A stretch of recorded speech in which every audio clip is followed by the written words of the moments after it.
Hey there, welcome back to the Roast Mortem Podcast, the only podcast that's exclusively about really tired people. My name is Aunt Margaret.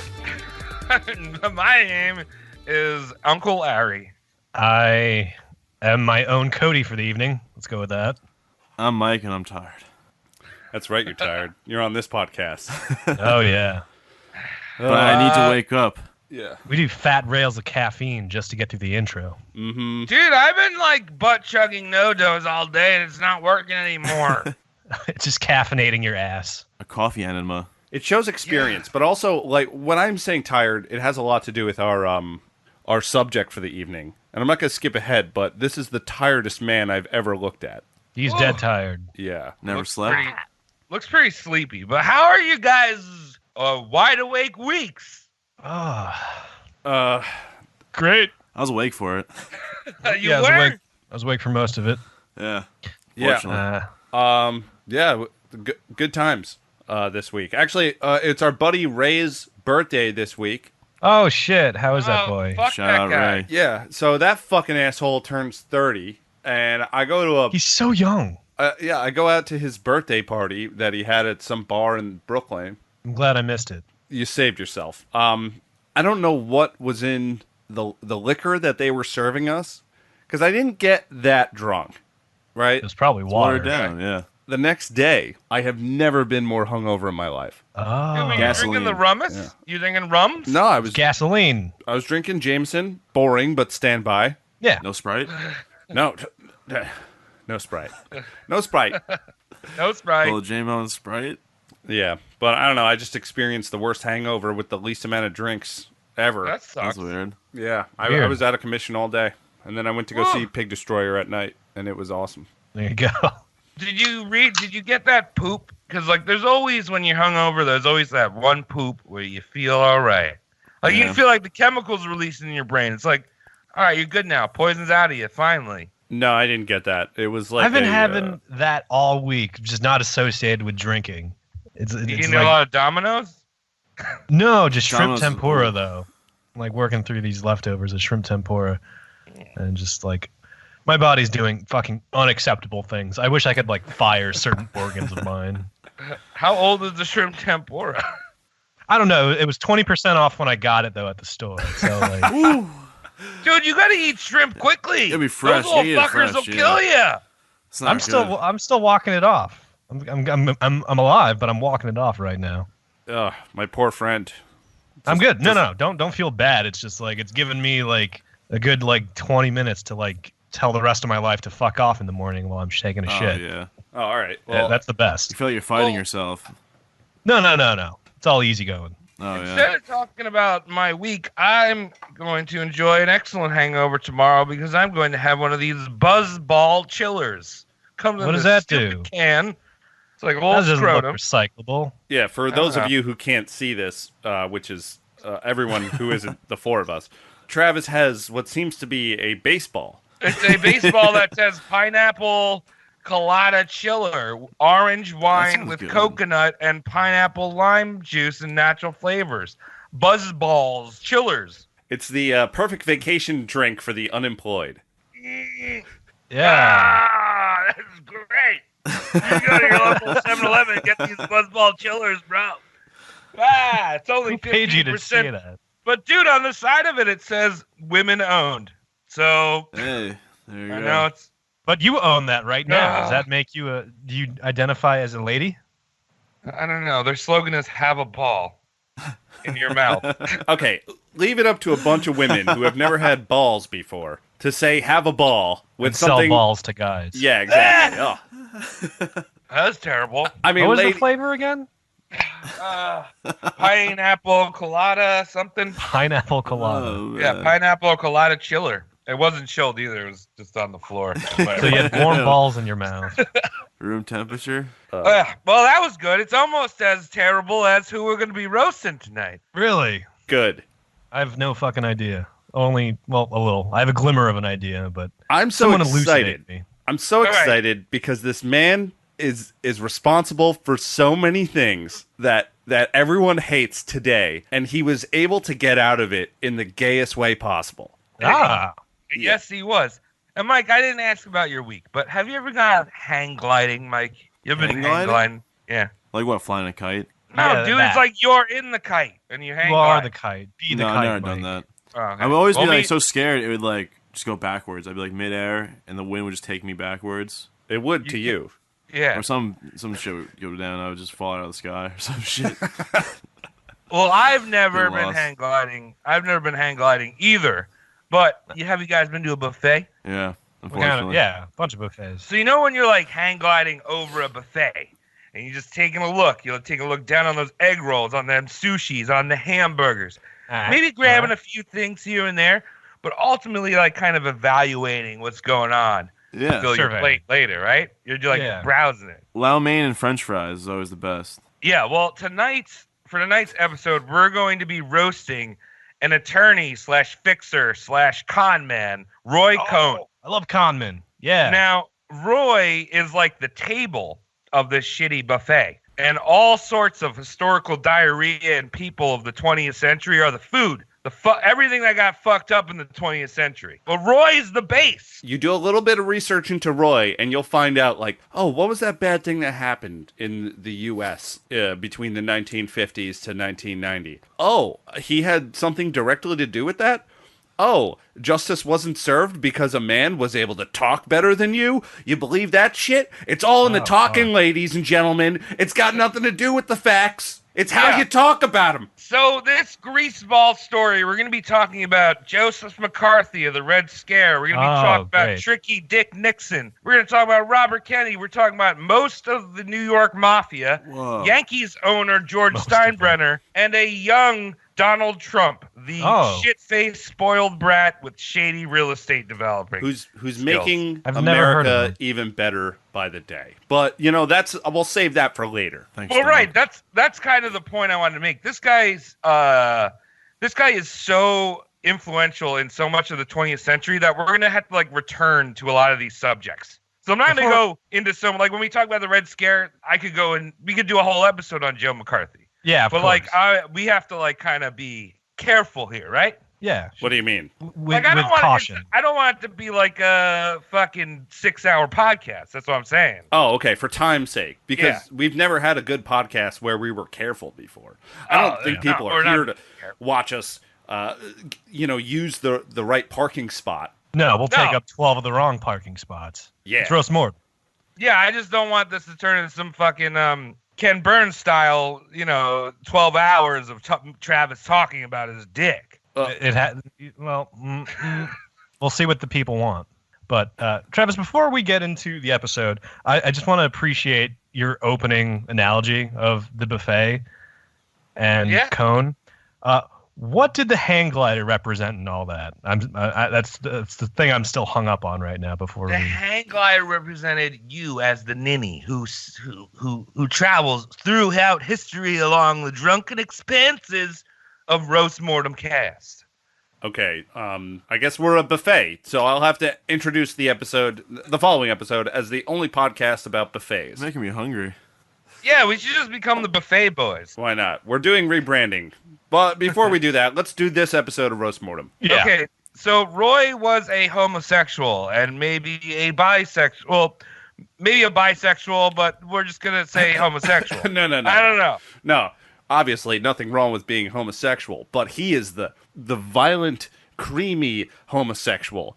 Oh yeah. Yes. He's the one. It's like if he was the only homosexual, then the hard F word would be very acceptable today. We're not calling out that being gay is bad, but you're going to find out how Never. the hypocrisy behind Roy's life and why him being homosexual is just straight up wrong to homosexuals. Like, that's the dude in the room that's like, all right, you don't count. You don't fucking count. Yeah, he got a pass. Gotcha. He got a lot of passes.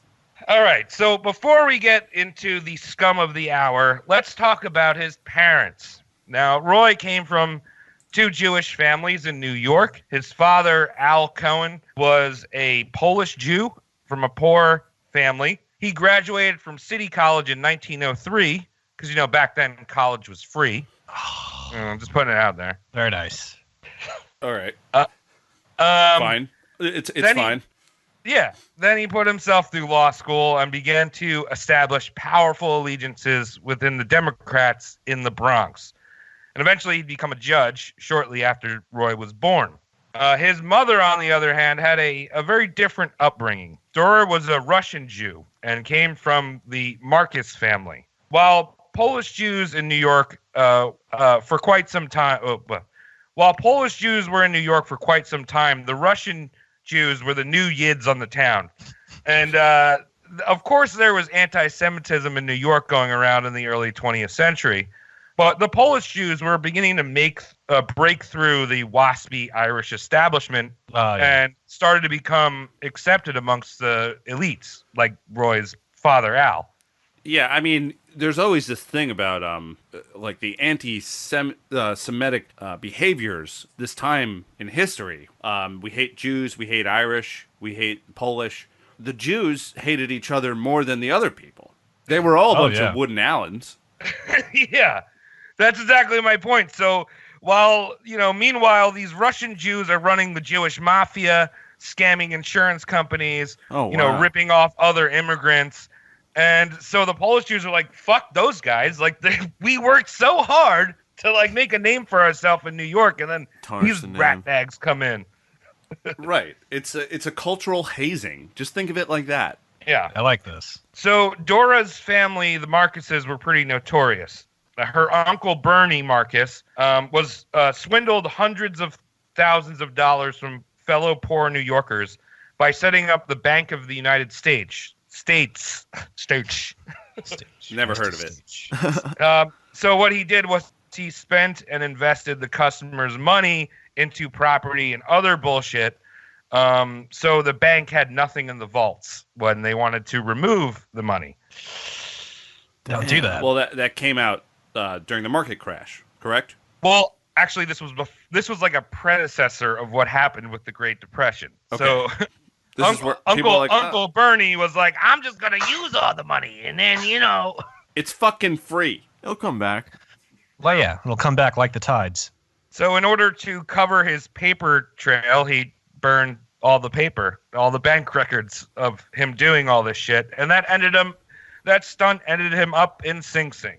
Ooh. Poor guy. Yeah. He was just burning paper. Poor guy. He was just trying to keep warm. So Dora's coming from this loaded Jewish mafia family. You could basically call her like the original Jewish American princess, Jap. Yes. Like anything she wanted, she got. And it said that she was loud, unapologetic, uneducated, and fucking ugly. She is so fucking ugly. Like, yeah. You look at Roy and you're like, not supposed to be born like that. You look at her, you're like, holy shit! Like, you made it good, Roy. She was she looked like She was ugly. What's wrong with her? Have you guys seen Kung Fu Panda? Oh yeah, I love that movie. Well, if there was like a version of that movie where Jack Black was a anorexic version of that panda, that's what it was. Like, that's what Dora was. That sounds so depressing. She was a nightmare. I saw these pictures of her and like the blackness around her eyes. Oh yeah, just dark circles. Jeez. That a bit of the Sleeping Beauty, the mirror on the wall, like that scary dude face who's like, so don't gone. give her an apple, bitch. It's like a non-sexual version of Miko. All right, dude. What do you want me to say? I didn't want you to say that. Why'd they draw him so sexual? I like how much of a furry you are. It really shows through. It's obviously a family thing. It's a furry thing? Yeah. No, it isn't. Travis. I'm just saying, cartoons is porn. I know. Okay, I get it. You're out there in Portland. You don't have to behave the way we're behaving right now. I know that you got a 3-inch butt plug tail coming out of you. That's all raccooned up. You're Davy Crackass. Okay, so enough of that. Enough of that. Dora was unmarried by the age of 30, which back then just didn't happen. But no one wanted to fuck, you know? Yeah. And then all of a sudden, Al Cohn, he's a lawyer at the time, he was like, "Yo, I can use the Marcus's sway to get me to become a judge in New York." So he bit the bullet and married Dora. Yeah, biting the bullet that term to describe a marriage is just never a good sign. I feel like there needs to be a system in place now. We like to call out privileges. Uh-huh. We have to do something where we can look at someone's DNA before they're born, right? And if it's a girl and their parents are very wealthy, and in the future they're going to be very sexy, that kid has to go to a poor family. Yeah, and then vice versa. If a poor family is having a really ugly girl, rich person has to adopt them. Just trade it up. Yeah, because then we won't have lonely people anymore. That's kind of even. Well, more true. Yeah, privilege. So Dora and Al had some troubles conceiving Roy. And in Roy Cohn's own words, he said they had to blow air up in there to clean out her tubes. Ooh. No, they Wait, didn't. like dust off? Yeah, just fucking dust off up the vag. Blow out them vas deferens. Yeah, That's not in females. Sounds like it was a big Wait, no, process. those are dick. Wait, what's a vas deferent again? That's the thing that takes the sperm from your balls to your peen. Yeah, they got 2 of those, and it leads to the ovaries. Those are fallopian tubes, Travis. Oh, that's what I knew that one. Yeah, totally. Yeah, I can see it. Oh, we're having a hard time making the children right now. Something's wrong with this machine. Can't so much rub one out inside of it, because that's what he was doing. There was no way he was making that work. Well, yeah, I mean, on top of all that, the 2 hated each other. Yeah. So, and there were other women outside. I just described this woman to you. You get it? Yeah. You understand what I'm saying? Perfectly. On day 1, when she found out she was pregnant, she told him, "This is my baby. I'm going to bring this child up, and you're going to have nothing to say about it." Great. Yeah. It's gonna be a So with mama's that, boy. with that, slimy little Roy Cohn squirmed out into the world February 2nd, 1927. Amazing. So first order of business is Dora noticed that her newborn had a spur on his nose. So he had a Jew nose. Oh, Right. a proboscis. So Dora was like, I can't have that. So she took her little human maggot and brought him to a surgeon and had him do some baby rhinoplasty. Because that's what a good mother does. Yeah. So they just held his face to like a belt sander or something? Well, the surgeon fucked up, and Roy forever had this massive scar on his nose that kind of looks like a butt crack in the middle of his face. Yeah, it's true. All right, I gotta Google this. Yeah, me too. Yeah, look Don't wait up. Don't Google too much, because there's All right, pictures that I'll wait. need painting. Yeah. I'll wait for this. Roy continued his plastic surgery obsession much later in life, and we will talk about that later in life. In our lives. In our lives. You're not wrong. 30 minutes-ish. So Roy was an only child because Al and Dora no fucks each other's. And it was one and done, you know what I mean? It's like, all right, you have a kid, it's cool. And then he's growing up in the Bronx with an extremely overbearing Jewish mother.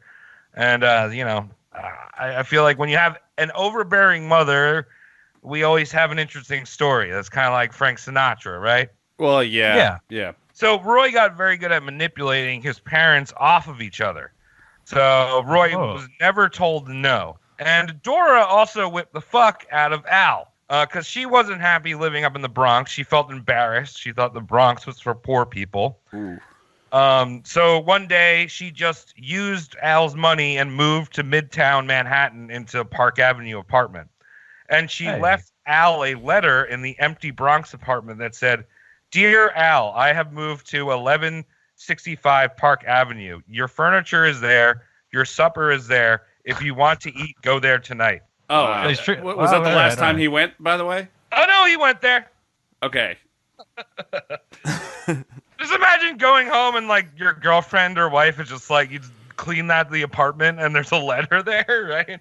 I think I mean, I don't know how often that happens, but I'm not surprised. No? No.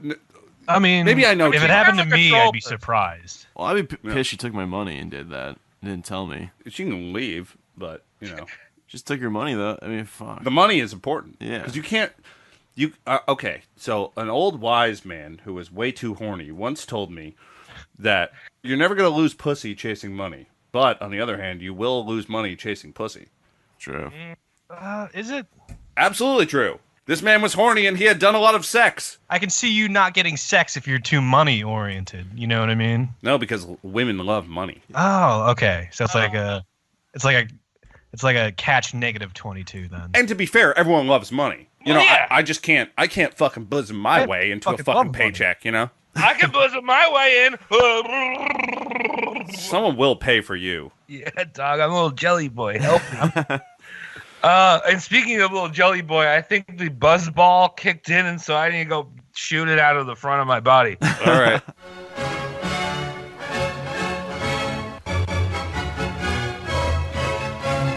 All right, so Roy was treated like a prince. He would demand that food be returned if he didn't like it, if they were going to a restaurant, just Spoiled by brat. throwing a fit in the restaurant, screaming at the waiter. And Dora would just join in the beratement because it wasn't Roy's fault that he didn't like the food. It's the restaurant. Yeah, from a very young age, his mom did a great job of explaining it's not your fault. It's someone else's fault. She would actually go with him up to summer camp in New Hampshire and stay in a nearby hotel and check in with him every day. Aw. That's the opposite of summer camp. Yeah, right? Yeah. And he's his mommy, though. Roy, as you can imagine, was a nightmare in school. He attended the Horace Mann School in the Bronx, which was one of those private high schools that like give you a shoe-in to really good colleges. We've mentioned them before on the podcast. I think it was Collier Brothers. Oh, yeah? Them or someone else, but yeah, Horace Mann, one of the funniest named schools of all time. And you get to put that on a diploma. Something. I'm sorry. What are you saying, Cody? I was gonna say, like, if I needed one of you to mention how funny Horace Mann sounded, you know. But there we go. Tom nailed it. I'm sorry, dude. I'm on point right now. I'm moving too fast. Horace, I know it. No, right on pace, my friend. He would often threaten teachers, saying, "My daddy's a judge, and I'm friends with the police. If you don't give me grades, you know, whatever, I could just make some phone calls." And he showed off his flex by calling the police department and got them to waive a ticket for his English teacher. Oh, what a he was like, douche "Oh, guy. you don't believe me?" No, I mean, he's like, "You don't believe me? All right, you got a parking ticket. It's gone." It's a little shithead. Yeah. Oof. So from Horace Mann School, the Horace Mann School, he went to Columbia undergrad. Again, he didn't do a very good job, but he graduated, and then he applied to Columbia Law School and was rejected. Yeah. Yes. But his father, Judge Al, pulled a few strings here and there. I hate this. And Al was admitted Roy was admitted into the top law school in the country, Columbia Law School. Great. Do you know how hard it was to make this child? Do you know how much I had to fuck a thing I did not want to fuck to make this child? If you don't put this child in the law school, everyone's in jail forever. Everyone in the city goes to jail. If I had to sleep with that thing once, you're gonna have to sleep with it for eternity if my son can't show his penis to the other boys in your school. That's what he likes. So getting into law school wasn't the first time Al had pulled some strings. When Roy turned 18, it was 1945 during World War II. And everyone had to sign up for a draft because there was a draft in World War II. And he was listed as A1, not the sauce. Okay. Unfortunate. Not the sauce. What does that mean? He wasn't fit That for means combat? that he was just...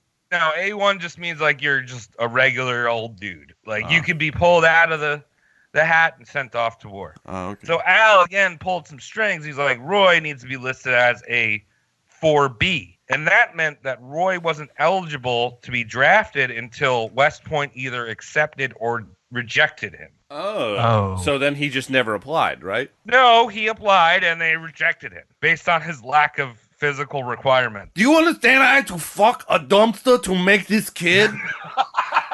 You're not gonna kill him. He's the proof that I'm a man. I can see his like lieutenant or whoever has to vet him just being like, his nose is all wrong. Send him in the reject pile. But sir, the reject pile is survivors. Yes. Yes, it is.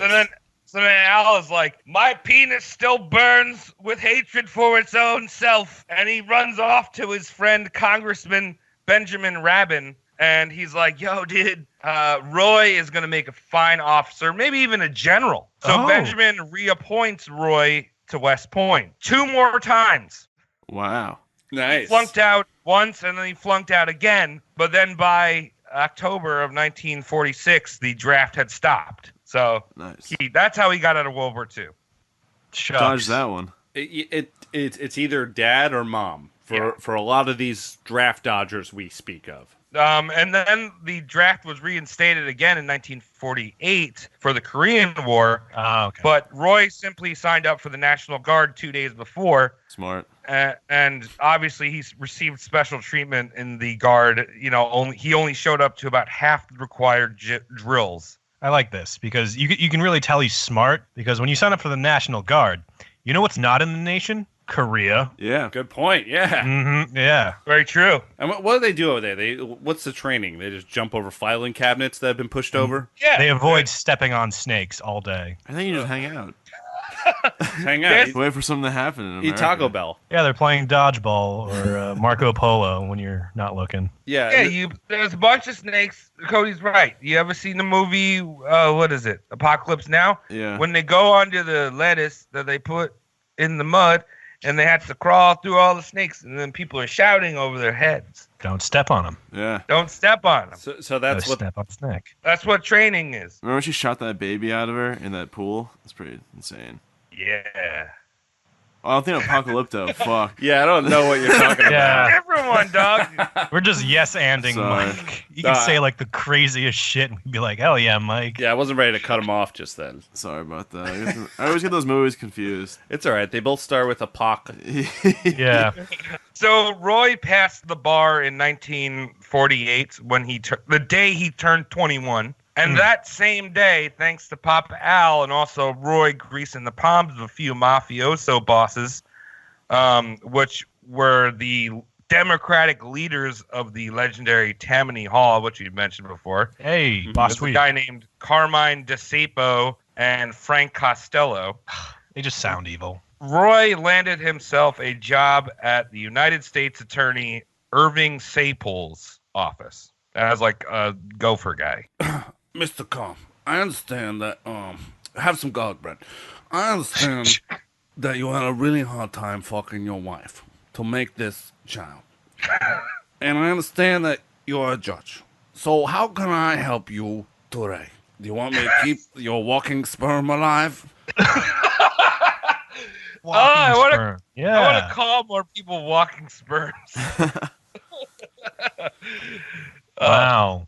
That wasn't racist. So you guys know what happened post-war, right? Like, you know, logically in America. Yeah, we made a lot of money. Made a lot of money, but we were also Yeah. really scared of them communists. Oh, yeah. Yeah, I mean, they only helped us take down the Nazis. Why would we be afraid of them? They won World War II. they want to tell us where the money goes. They're the other Fuck winners. that. Fuck those people.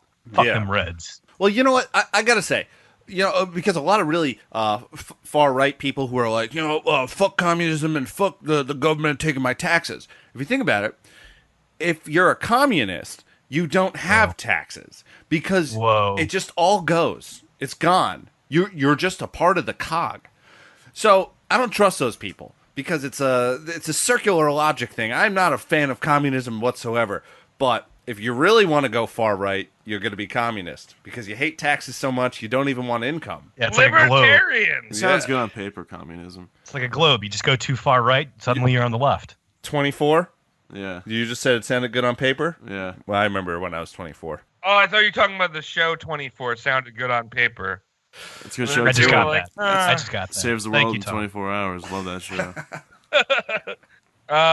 So that's the Red Scare, right? You know, we're talking about the Red Scare here. Right. So young Roy starts to make a name for himself on the national stage by prosecuting 11 members of the American Communist Party during the Smith Act trials in New York. Spooky. Now, a lot of these convictions were due to Roy's fantastic ability to coach witnesses. You know what that means? Making them say what you want. Yeah. You take their scrotum and you put it in an orange juicer. And it's just like, if I don't like what you say, I'm gonna twist. That's scary. I don't want that shit to happen to me. You really gotta understand. Roy Cohn, he's amazing at talking. Yeah. He can convince he can us slap I'm guilty my for dog something. right now and then somehow get you in jail for slapping my dog. Good talker. I Yeah. probably believe him too. I'd be like, fuck, you're right. Yeah, you'd sit there and you'd think about it. Go, You'd fuck, I apologize can't believe I did before that. arresting yourself. Yeah, actually, one of Roy's colleagues said that Roy would make a fantastic lawyer if he ever opened a law book. Ooh. So Columbia. he's basically doing this whole law, legal thing, just fucking bullshitting and, handing out money places, greasing palms, chatting up lawyers. Yeah. He's greasing a lot of palms. Where did he get the money? Just from family, old money? Well, we'll kind of get into where he gets his money a little Oh, later. good. He's fun. Cool. He makes his money by having fun. You know, they say if you do what you love, you never work a day in your life. That's true both ways. You could be in the unemployment line. Yeah. Yeah, I love So- podcasting. Not working a day in my life. While chasing down commies, Roy is building connections. He's impressing, people in high places, getting some hot goss. You know what I mean? Yeah. And one of his usual hangouts, where he used to meet a bunch of elites, was the Stork Club in New York. I don't know exactly where it was, but Why is it called that? I don't know. It's a weird name. So Roy hung out with Cy Newhouse, whose father owned Condé Nast. That's Vanity Fair, Vogue, and The New Yorker, and as well as a bunch of newspapers across the nation. He also was friends with a guy named Dick Berlin. Yeah. I have not heard that name in forever. Thank you, Porn Travis. star name. It does sound like a porn star name, but he was actually the guy who replaced William Randolph Hearst, the CEO of Hearst, which owns Esquire, Elle, Harper's Bazaar, and all the rest of the papers that Condé didn't own. So he knows everyone. Yeah, I mean, Roy knows everyone. He's like a really good ability at just kind of knowing everyone. But these two guys are really important because they control the media. Right. Like, I mean, I've said that for years, too. Like, you find one guy named Cy and one guy named Dick, and then you explain that to people. They'll do whatever you want. I mean, I would have picked Duck as the second guy. Yeah. Cy Duck, you're... Oh, Pokemon! Little Psyduck! I hate this podcast. So these guys are good dudes to know if you want to spread dirt. But now, how do you get that dirt? Well, Roy had heard some news that the closet cross-dressing founder of the FBI, J. Edgar Hoover, was going to be at the Stork Club. Nice. So, there's J. Edgar Hoover. He's bopping and booping around. And Roy comes up to me. He's like, hey, I don't like commies. I also have a non-conventional sex life. Let's be friends. Yeah, that goes a long way. Sure. So Roy gets into bed with the FBI and two of the nation's biggest media outlets. Probably literally. Yes, maybe. I mean, definitely literally. I mean, if you Yeah. scraped this guy's stomach in his grave now, you will find DNA evidence for all these people. Yeah, for sure. Jesus Christ. Okay, so all this is happening, and Roy gets his big break, which is probably one of the most important trials of the 20th century. You guys know what that is? We're No, we're he in didn't the get 50s. Watergate. It was a McCarthy one, right? It was the Rosenberg trial. Okay. What was that? So this was the trial of a husband and wife, Julius and Ethel Rosenberg, two Jews in New York that had slipped the Soviet Union secrets of the atomic bomb. Oh, I remember these assholes. Right. They were I spies. have no idea about this. They actually... You didn't know about these guys? No. The whole thing was a witch hunt.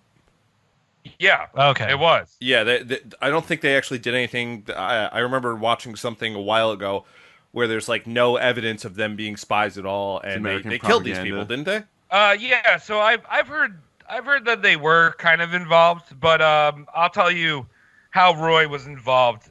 So he was part of the prosecuting team for the U.S. Attorney Sapol, right? Mhm. And he came up with some pretty unethical ways of stacking the evidence against these two.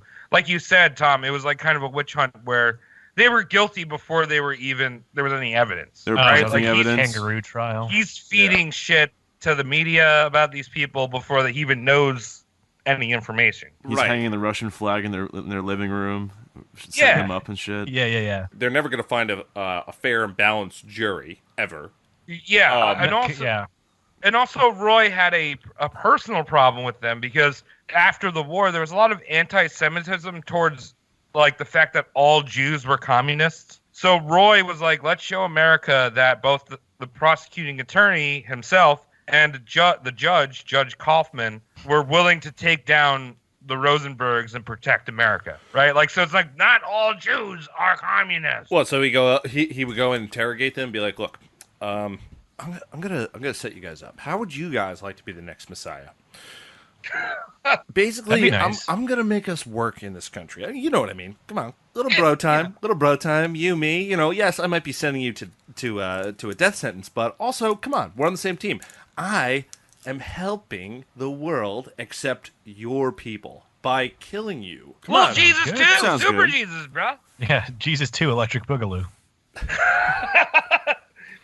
So Roy actually flew out to Los Alamos National Laboratory, where he strong-armed Ethel's brother, David Greenglass, who was a nuclear scientist that had passed off information to her husband, Julius. And then he coached Greenglass to testify against his brother-in-law in court. When to lie, what story to tell. And Greenglass was like, all right, if I do this, I get off the hook, which he did. And also, he might be able to save his sister from harsh prosecution. Okay, nice guy. But this was all lip service because when it came time for Judge Kaufman to give his verdict, Kaufman was looking at life without parole for Julius and just a heavy sentence for Ethel. Oh my god! But Roy came in and was like, "Hey, Kaufman, you should give them both the death penalty." Now I know what you're thinking. Jews, right? Well, I'm Jewish. Just look at me. My mom had my nose removed. I'm Jewish. Look at the gold star. So Roy's convinced, obviously, like you were saying, Tom. Roy could convince anyone, and his persuasion worked. So these parents, Julius and Ethel, parents of two young boys, on June 19th, 1953, were both sizzled on the electric chair. Oh, fuck. Now, Julius died after the first electric shock. Ethel, on the other hand, was given the normal 3 electric shocks. They went like... Ooh, a little extra. And then was removed from the chair. The doctors were like, oh, shit, her heart is still beating. So they strapped her back into the chair, gave her 2 more shocks, and the witnesses say that smoke rose from her head. Holy shit. You gotta wet their head. That's someone's every day at work. See that shit.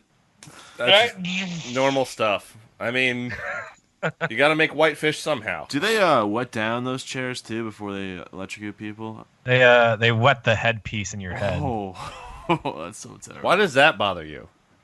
You're supposed to do Like that so having the hair doesn't catch on fire, Mike. Oh, Just a wet head? Oh, dude, they You're put gonna die some damp. anyway. Fuck. They put some damp on you. Ooh, not the hair. Look good I for just my funeral. pomaded that. I'd like to be zapped to death in my nether regions, perhaps. Something I can wear something over. I need to look good at my funeral. So with all this with this anti-communist trial putting Roy in the spotlight, I mean, he was literally on TV. He got the attention of Joseph McCarthy, and the Red Scare. He's the Hollywood blacklist boy. And McCarthy was a wicked drunk and deserves his own episode. But we'll talk about how Roy fed into this 50s communist hysteria. Scare hysteria. That's a hard thing to say. Hysteria. Hysteria. Hysteria. Red Scaria. Red Scaria. The So- Iron Curtain. That's different. Isn't it the same thing, kind of? I don't know. I'm busting your chops. So McCarthy, under the recommendation of J. Edgar Hoover, was scooped up as the chief counsel of the Senate Permanent Subcommittee of Investigations. No, one of those too many stupid words. government names. Roy actually beat out Robert Kennedy, who became a lifelong enemy for the position. So Bobby. He got assassinated too, right? Yeah, he was shot in the kitchen and fell into spaghetti. You asked that last No way to episode. go out. Yeah, we were talking about that. You You actually asked asked that the me last on the last episode of the Frank Sinatra one. I did. Not the last one, a couple ago. But yeah, you brought that up, and here we are, a couple weeks later. Deja vu, man. Dude, is your brain a That's loaf? weird. Deja Mike. I think I've done this before. So Roy was pretty much given free reign to go after whomever he liked. And Roy was Roy's bit was a big proponent of holding closed, off-the-record sessions and interrogating suspected communists in these closed That sessions. sounds really bad. Well, you know what they say about suspected communists, right? What? Big dicks. Oh, hung like a Stalin, Yeah. hung like a Lenin boy. He's doing a windmill like Lenin, but then like Stalin's looking at his butthole. I'm gonna have to ask you to not record any of this and not talk to anyone. And if you will put that inside of me, I will help you out. So Roy and Joe actually said, Joe McCarthy said that if they couldn't convict them as if they couldn't convict them for communist subversion, they would nail them for perjury. So it's like, we don't care if you're a communist or not. We'll have you lie in court, and then we'll just fucking send you to jail anyway. It's fucked up. That's too much power, yeah. Now let me have it. So Roy ruined countless lives, blacklisting people from the government, either directly by calling them communists or indirectly by leaking information from Hoover that he provided from the FBI to Condé Nast and Hearst. Sometimes the information was real, sometimes it was just made up just to fuck with people's lives. Oh, he's the hero we needed. But also, when you say Right? the information was real, it's like they looked at anything like a red flag. Yeah. You know, like he plays guitar after midnight. He's Whoa. obviously a communist. Oh, definitely. Like what it was a comedy. like nothing here was worth calling people communists the way they did. Right. And when you say truths, it's yeah, it's just like he ate ham. He's got a bunch of He's red a t-shirts. Yeah. Yeah, look how red his wardrobe is. He's always wearing red. He only eats boiled potatoes. He Tackle put him. shrimp in between his toes. Yeah, communist. Yes. Put him in my bed and then in jail. He's too nice. So Yeah. one of the big things Roy did was that McCarthy instructed him to fly to all the American embassies in Europe and make sure that their books in the library were not dirty, subversive communist books. It's a lot Right. of work. So a few of the big culprits for communist works were Dashiell Hammett, who wrote The Maltese Falcon. You might have seen that movie. He writes like pulp, fucking detective books that are not communist at all. And African American poet Langston Hughes. Oh. And both of them testified in Congress to Roy in this whole Red Scare thing. Right, but what about the rainbow fish? What's the rainbow fish, dog? Remember that book, The Rainbow Fish? Was that, Is that Langston what Hughes? Langston That Hughes wasn't wrote? Langston Hughes. That was No, but it was was a communist? fish. It was a fish I love that that. learned to share all of its scales with other fish. communist. Whoa! It was very slightly communist. I knew it. I love that book. Roy recruited fellow rich kid David Shine. Oh, he's my favorite character so far. I love him. I'm so excited for you to talk about this guy. Okay, so Shine accompanied Roy on these trips, and Shine had absolutely no qualifications to be there. He was just some blonde-haired, blue-eyed idiot from a rich family that started yelling how communists were bad. Yeah, but Trav, do you know why he brought him with him? No, I just thought it was just because they were kind of butt buddies. Oh, they were definitely butt buddies. David Shine is fucking hot. He's a hot man. But if you listen to him talk, he sounds retarded. Like, he straight up, he's got nothing in his head. I was watching him talk at a panel about when they were over in, like, the UK after the war, talking about how they're going to find communists. And he was like, we are here to look into anti-communist and communist propaganda behaviors, and the whole time Roy Cohn is looking at him like, I'm gonna come. Jesus. Dude, with his like weird little beady eyes, is like, oh Yeah. Is he a communist? David Shine was Finish fucking it. hot. He was a hot boy. Yeah. But people were like, why is he here? Like, this guy, everyone's like, he's an idiot. Yeah, Roy's over Roy there Cohn pulling stuck his neck out so he can fucking bang him. Like overseas. He just wanted steady balls in his mouth. Yeah, so, right. So they're over there pulling books off of shelves. And like, so Roy got the nickname the Book Burner. And Wonder why. this is kind of ironic, again, because he's Jewish. Book burning. Europeans thought that McCarthyism was America heading towards fascism. Yeah, I mean, I never thought of it like that. not really Interesting. wrong. I mean, I'm Yeah. glad Yeah. we nipped that in the bud. Yeah. So now there are a lot of questions, like Tom was talking about, why these two dudes in their 20s are going around Europe together. Because obviously Shine doesn't know what the fuck he's talking about. Yeah. Little No vacation. way in hell. You can't hire a guy to find the books to burn if he can't read. Yeah. He's a dumb fucking blonde, like, trust fund baby. Yeah, Like, that's all he is. It's fantastic. And Google him. He's really handsome. I get it. Yeah. I get it, Roy. You want to have sex with this Ken doll, And he's good looking. all right? So Roy actually frequented Washington, D.C.'s gay bars at the time, which there Whoa. were in the 50s. They were very underground because people at the time were... Sorry, I wrote some weird side note here. People at the time were persecuting homosexuals in the government. And this was known as the Lavender Scare. So we had the Red Scare and the Lavender Scare. It smells too good in here. Someone's got to be doing something illegal. Put him in jail. Put him in jail now, boys. What's that sweet scent? Yeah, so Male anus? You guys report back to me. I'm going back to the hot dog truck. I'm going to eat this real slow. In one bite. So the same hysteria that was propagating the Red Scare was also going against homosexuality. Just a side note, which was kind of weird. Senate at the time had their own bathhouse in the Capitol building, Yeah, dude. and no staffers or aides were allowed. But somehow Roy and David Shine were allowed in this bath. It was the first time someone besides a Senateman was like allowed in this bathhouse. I can't fucking believe it. Yeah. Oh, on top of all this, I just wanted to bring up that Roy still lived with his mother, Dora. He actually lived with her his entire life. Oh. Her entire life until she died in the 60s. Kind of like Andy Warhol. Yeah. These very powerful people who don't want to talk about being gay, which does make sense. The America was out to get you back then, but there's an attachment thing. It's like I feel like it subsidized their ideas for family values. I'm here with my mother. I'm taking care of them. I attached myself to this. This is where I value this more than I do a family because it is, or making my own family because it's my pre-existing one. Yeah.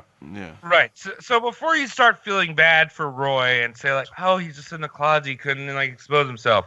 So there were thousands of American and military personnel losing their jobs because people found out they were gay.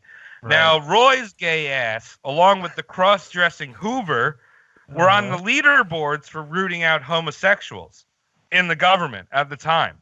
Yeah. So, I mean, you can't say these no, guys, these two guys who are gay are fucking finding gay people and ruining their lives. But do you think if they said no, the government would think they were gay and come after them?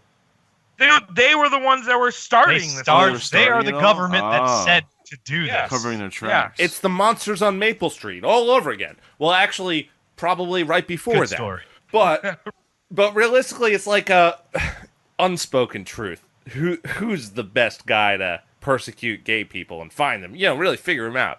Because like if you put a bunch of straight guys at the head of a department that's out to hunt gay dudes, they don't know where to look. Everyone's a gay dude to them. Yeah. You put me in charge of that when I was politically incorrect, Tom. Fucking gay, dude. You're done.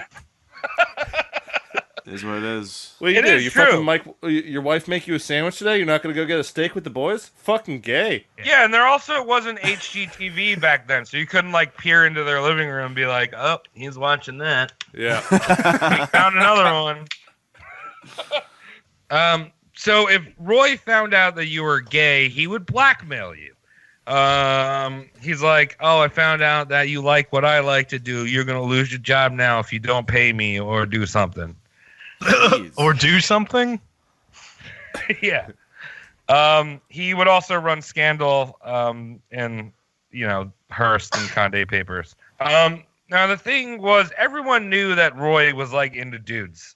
Like it was like for Roy, he didn't see himself as gay or homosexual because in his mind, someone that was gay or homosexual was feminine. Yeah. I mean, not true. It's not true. Not true at But all. I can see how he's using that loophole. It's just like, I don't wear skirts. I'm not gay. Fuck you. Yeah, I while wear he's a like three-piece peen deep. suit. Yeah, while he's peen deep in a guy. If you've ever by accident seen lots of gay porn, you'll notice that the guys who are performing it are extremely manly. They're just men. Well, you know? Here it sometimes depends they're on what straight. tab you're clicked on. Yeah, exactly. Well, that's true. It's- I heard Depends on what two class- straight men yeah. having gay sex. they get paid. That more. happens. Yeah, it's true. All accidentally. All of Yeah, this is but- accidental gay porn viewing. Of course, yeah. So the only reason why Roy got a pass was because he was the one holding the power, right? Like, Yeah. like Roy was doing dirty shit. He was in these Washington gay bars, but like he's the one that's running the Lavender Scare, so you can't get him. He knows the FBI's. Can't get him. It's like if Jason Bourne was gay in the Jason Bourne movies. Good, Can't get a him. jail free card. Right. Yeah.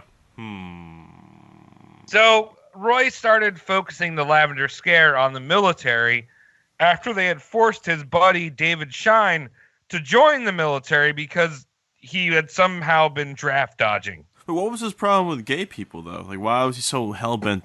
To contextualize the time, But he was gay himself. Yeah, but No, not in his head. not in his own head. Yeah. He may have liked to have 2 to 3 dicks in his butt at once. Yeah. But that's not gay unless you kiss.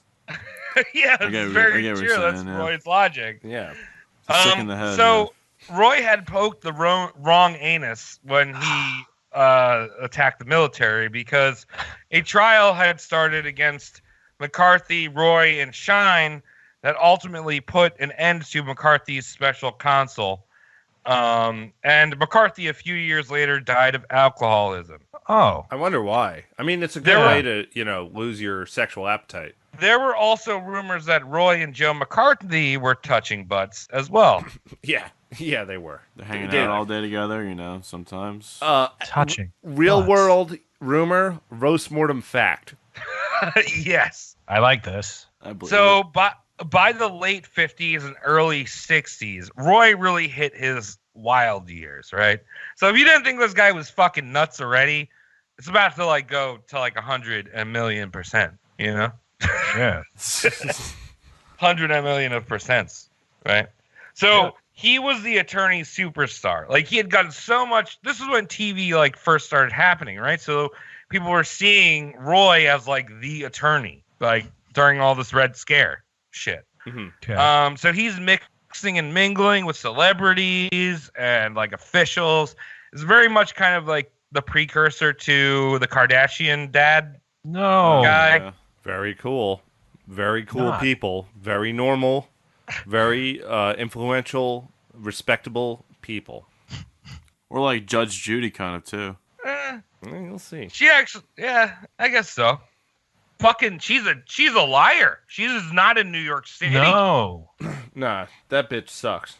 See our Lou Pearlman episode. Yeah. So Get Justin Wang's take on it. yeah, Okay, I got to back up a little bit. With Trav, I might have to cut this, but are you Okay. going to talk any more about the army thing? no.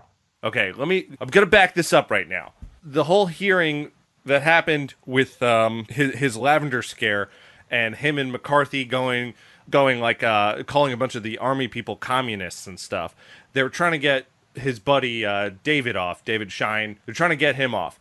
And Out out of duty, Right. from draft dodging. So this was actually one of the first televised hearings that happened in the United States. Oh, okay. So I it did was, not know. like you said before, we were throwing around reality TV shit. This was that.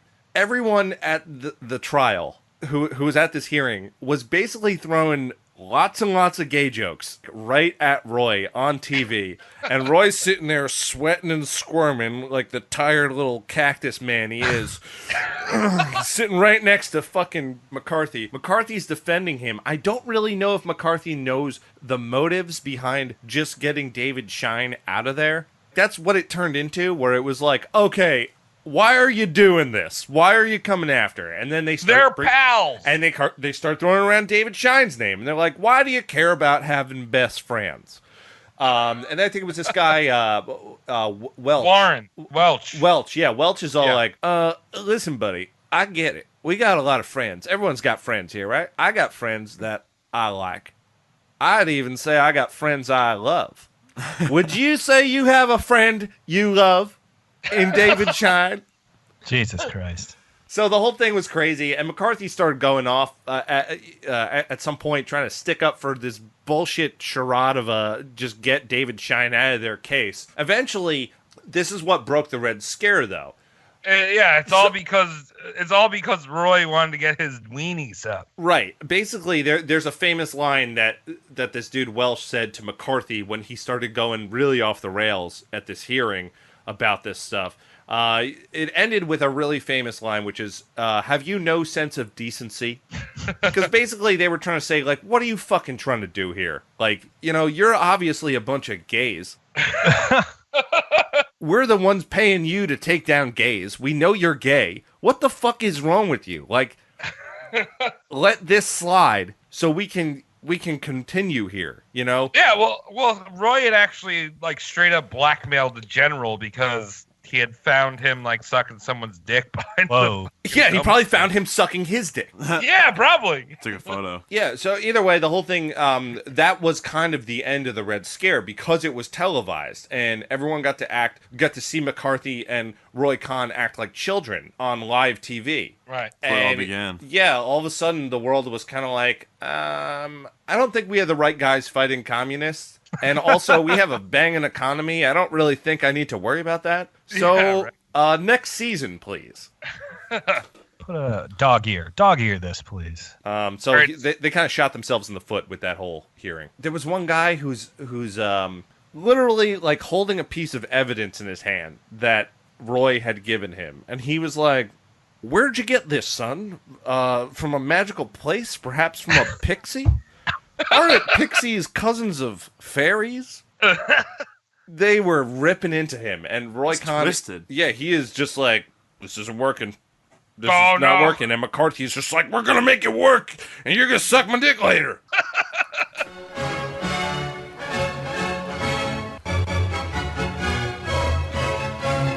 Okay, so by the late 50s and early 60s, this was Roy's real wild years. I mean, he was the attorney superstar, kind of like the Kardashian dad, real important people in America. Uh-huh. Yeah, I love those guys. Perfect. So he joined the New York firm Sachs, Bacon, and O'Shea. Okay. What a name. Yeah. It was like shea butter, but there's bacon involved, and someone's playing a sexual saxophone. Boo boo boo doo doo doo doo. Da, da, da, da. Yeah, it's an awful, awful nightclub. It still exists, but I think it's under a Panera. Oh, you get a soup when you go there. Yeah. I love going to the Panera Club. So that firm actually was under investigations a decade earlier for being buddy-buddy with Hitler. Oh. You don't want to be buddy-buddy with that guy. Yeah, that's not good. No. Well, maybe you do. Maybe you do. What are you looking for? What are you looking for? We got it. You want a vegetarian guy who farts a lot, hates Jews? That's your friend. Okay. That's got your a stupid- friend. It's not my got a friend. I'm stup- just saying, Got them stupid mustache. He's kind of small. My art's like- not very good. Dobermanst. Loves him. So Roy starts doing criminal justice, which was something that his father, Al, who was still alive at the time, did not approve of.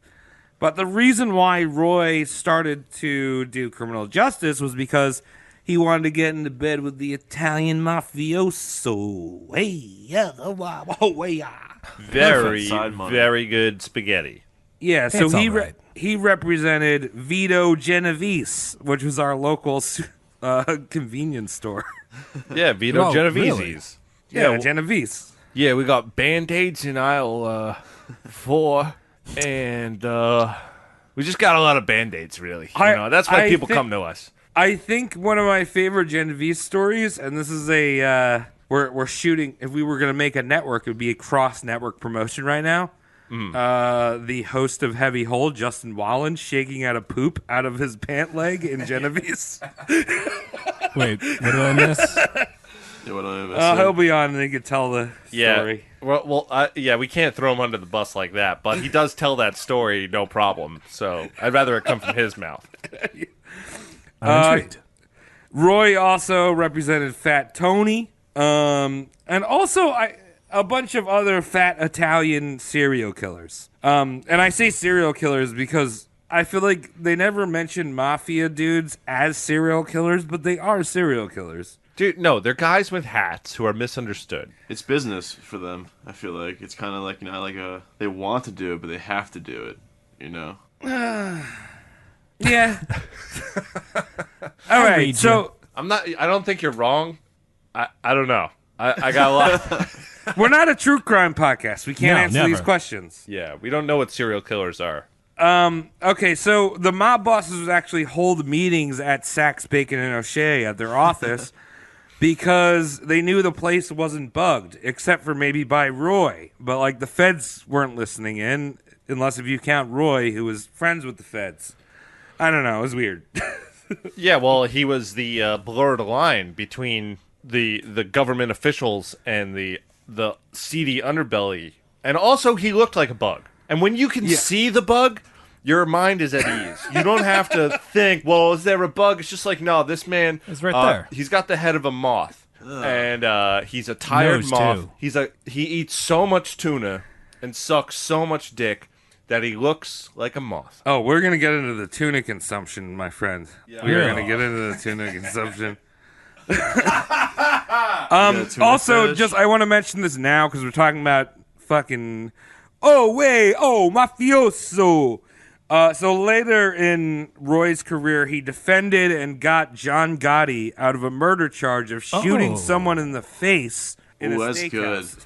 With hundreds of witnesses. That's hundreds. good. Yeah. A loaded steakhouse. It was prime rib night. And there you go, Really? John Gotti, eyebrows first, walks in, shoots a guy in the fucking head. And Roy Cohn. Nobody saw it, though. I'll suck a few dicks, get you out of this. Yeah. Jesus That's fucking how it works. Christ. See, but the thing was, like, as we entered the 60s, Roy, by all accounts, was living a playboy lifestyle. He was always seen with girls around his arms, right? But at the same time, he's still living with his mom. Actually, one time, President Eisenhower called his home, probably to do some little shady business, but his mom answered the phone and was like, can Roy call you back in 15 minutes? He's taking a bubble bath. Those are nice. I don't want my bubble baths interrupted, for fuck's sake. I don't want anyone to know I'm taking them unless, like, That's also true. I'm doing it. No, I don't want anyone else to find out. I want to put the tub in the middle of the road that I live on, and when people pass, they go, Tom did that for himself.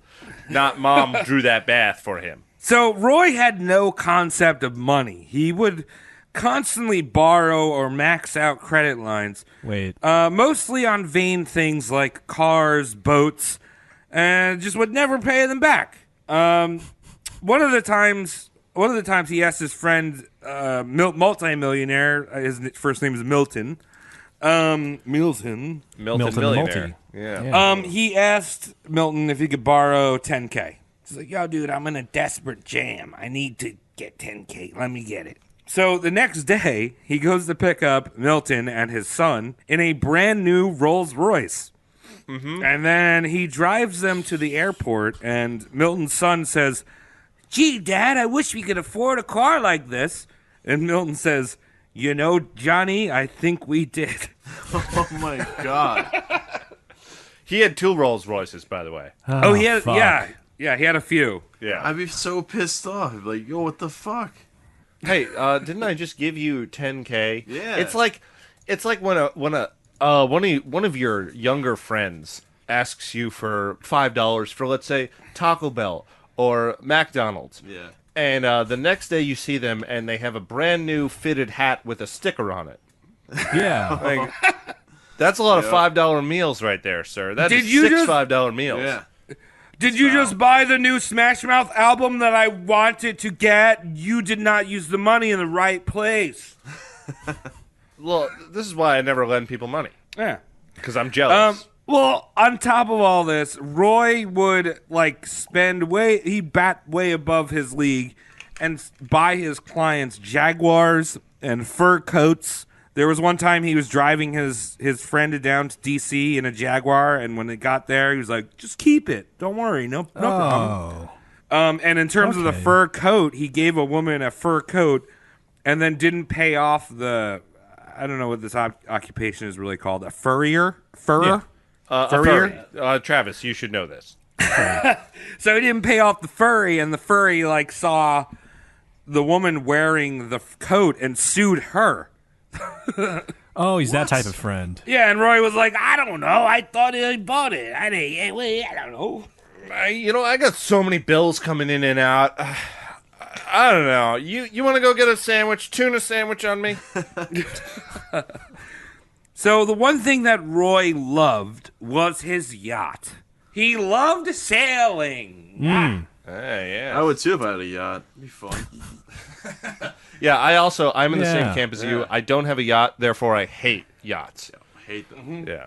Fuck As soon as I get one, I'd love them. Yeah, Why do they exactly. always have clubs for them, though? You know what I mean? Be like, I got a yacht. I don't need to hang out with you. I have a yacht. I just My go yacht's out better on my than your yacht. You know, that's what it's about. Yeah. Also, that word has a silent CH. Fuck that word. Yeah. Fuck that word. Yeah. So his yacht was a 92-foot vessel named the Defiance. Oh, lovely. And he would moor it in Connecticut. He had a getaway house in Greenwich, Connecticut. But Roy would have the captain constantly change marinas because he refused to pay mooring fees to the various harbor masters. Yeah. Love it. Wow. He just constantly be like, "Oh shit, I owe them like $50. I'll go this one." With a yacht. He's escaping a $50 fee in a fucking yacht. Yes, very sad people. Yeah. This is how you keep your money. It Yeah. really is. Yeah. This How is you keep your yacht money. This is how billionaires become billionaires. They know how to do it. Gotta save it. An ill-gotten $50 at a time. It adds up. Eventually. So he hosted everything on this yacht, from outings with presidents like LBJ, Nixon, and Reagan. Also, wild bisexual orgies. A famous diplomat's wife, which was unnamed, it didn't say what diplomat it was, but her boarding ticket was to give every man on the ship a blowjob, including the crew. Wow. Well, that doesn't add up much because, once you, how much would a boarding ticket be otherwise? It's like $8.50. You could just bought, $8.50. I don't know, what is that? 1.5 blowjobs in 1960 money? That doesn't add up. It doesn't add up. And when Roy really came out of the closet, which we'll get to, and when he exclusively fucked men, he basically made this dream boat. So all of his deckhands and crew members he fucked, and were these blonde, strapping young men. Yeah, he was into the right? Dolph Lundgren look. Also, Yeah. before, when you said bisexual orgy, I'm sorry, but a gay orgy that your mom happens to be sleeping on the boat in doesn't make it bisexual. Keep it down. No, Mom's trying to he sleep. would use this yacht as his getaway from his mom. He'd be like, "Oh, Mom, I gotta go on my yacht." That's not true. That's not true at all, because there's a lot of pictures with her on the yacht. Well, I know, but he would come out with her on the yacht, but he would mainly use this to escape his life, right? So yeah, of course there's pictures of her on the yacht, but Birthday parties, man. Yeah. You You gotta celebrate the old mantis face mother in your life every now and then. Just once or So- twice. Roy loved to jet ski, and often he would ride his yacht up and down the Hudson water skiing.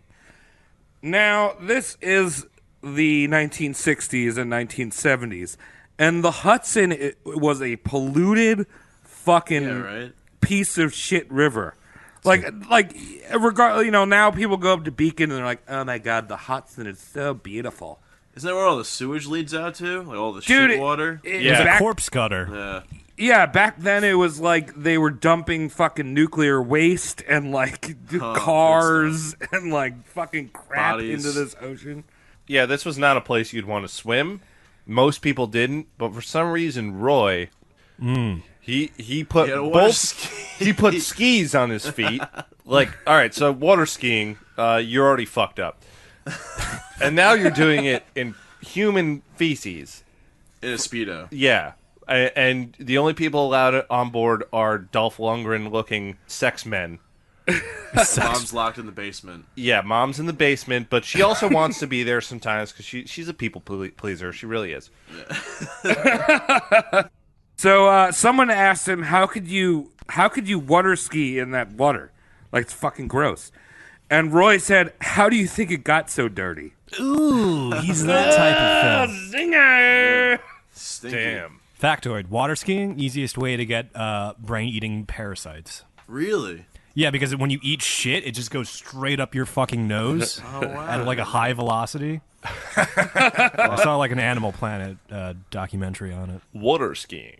Very dangerous. Awful. All right, so let me tell you the story of the, to back it up real quick, painting more of a picture about his mom, Dora. So when they were very young, they had a bunch of family members over at their house, the place on, what was it, Fifth Avenue? Park. Park Avenue. So they had a table of about, like, a dozen or so relatives around. It was her, Dora, Roy, Schmuck Dad, and then the rest of the family. So apparently one of the kitchen staff help that they had died on the job in the kitchen. Oh, And Dora demanded that the person who died just be put under the prep counter. Oh my god. Because she didn't want to interrupt the Seder. I did read that. That's Holy so fuck. fucked. Terrible. Yeah. Yeah, and apparently, like, an aunt walked in. She's like, "What the fuck's going on in here?" And she's like, "Oh, don't worry about it. We're We'll good." deal with it later. Yeah, the whole family found out like an hour after she died. Yeah. She's already dead, you really can't do anything about it. You know? They broke the challah. They dipped it in the honey for Jews. Gefilte fished up, and right before the main course, that's like, oh yeah. By the way, there's been a dead bitch in the kitchen the entire time.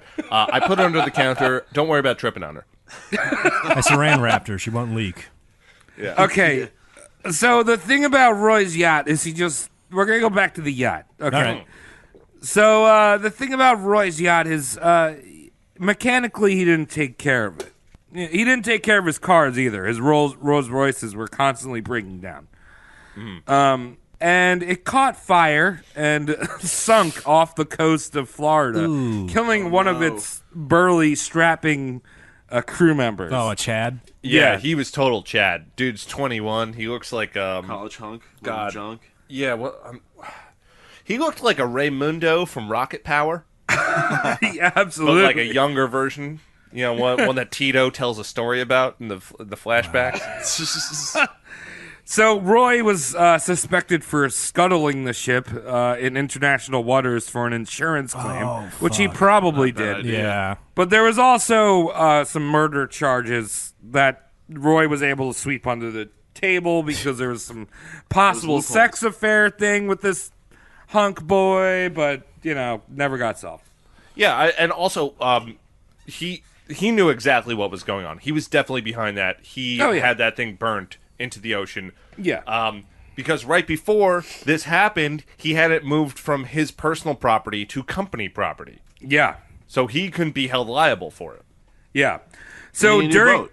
yeah. I just like Yeah, the word and then the scuttle. company got insurance money that I'm sure just went, Back to somehow Roy. disappeared from the company and ended up in his bank account. Oops.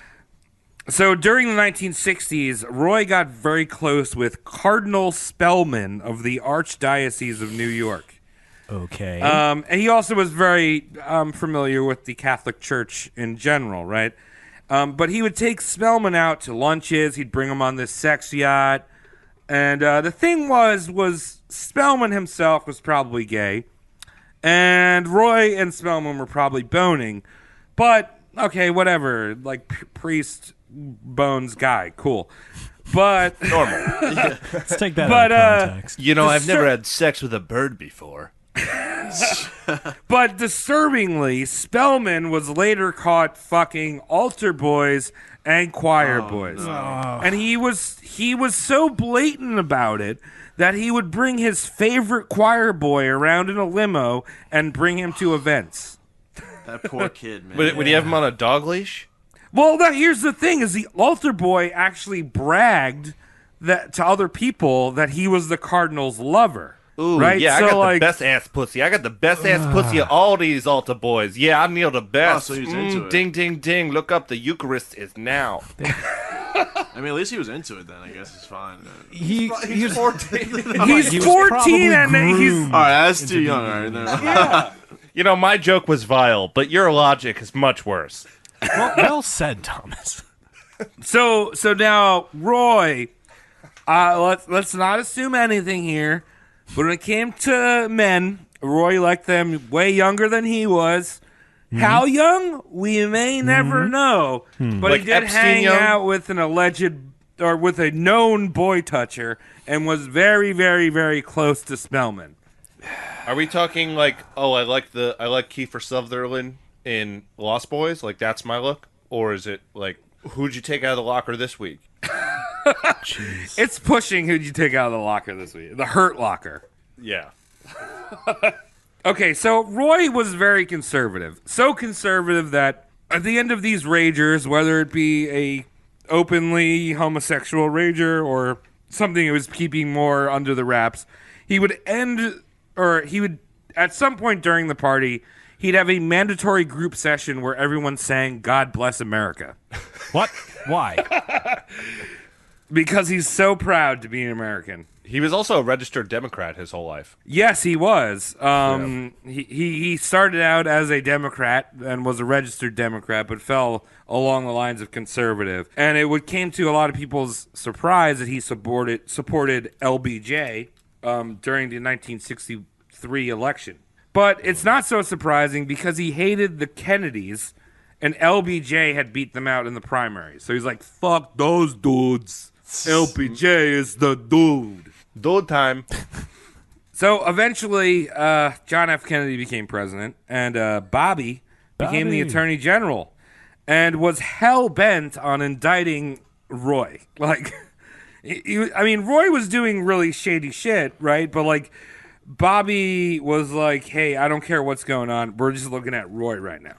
Roy, well, at this time, pretty much from here on out, Roy is the most openly corrupt person in America. Absolutely. Wow.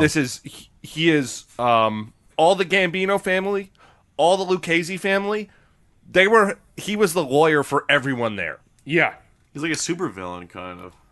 Yeah. And his superpower is persuasion. Absolutely. But Bobby's hatred of him was not stemmed for the fact that he was corrupt, because the Kennedys were also corrupt.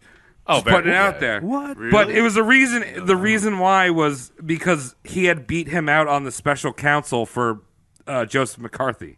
Right? Remember I was like, hey, like McCarthy, like he beat Robert Kennedy. Mm-hmm. So Robert was just like holding a grudge against Roy ever since then. He was just like, I fucking hate this guy. I don't even know why. So but I want to have sex with his head. Roy took out his hatred on the Kennedys on the high seas. What? Now, you see, he would sail his yacht around Long Island Sound looking for Kennedy boats to egg. He would keep eggs on his yacht and just find, like, whatever Kennedy boat was there and just fucking throw eggs at him. Now, forgive my ignorance, but does a Kennedy boat have a signifier that it is, in fact, a Kennedy boat, or was he just egging anything he felt like? It's probably big. Any big boat.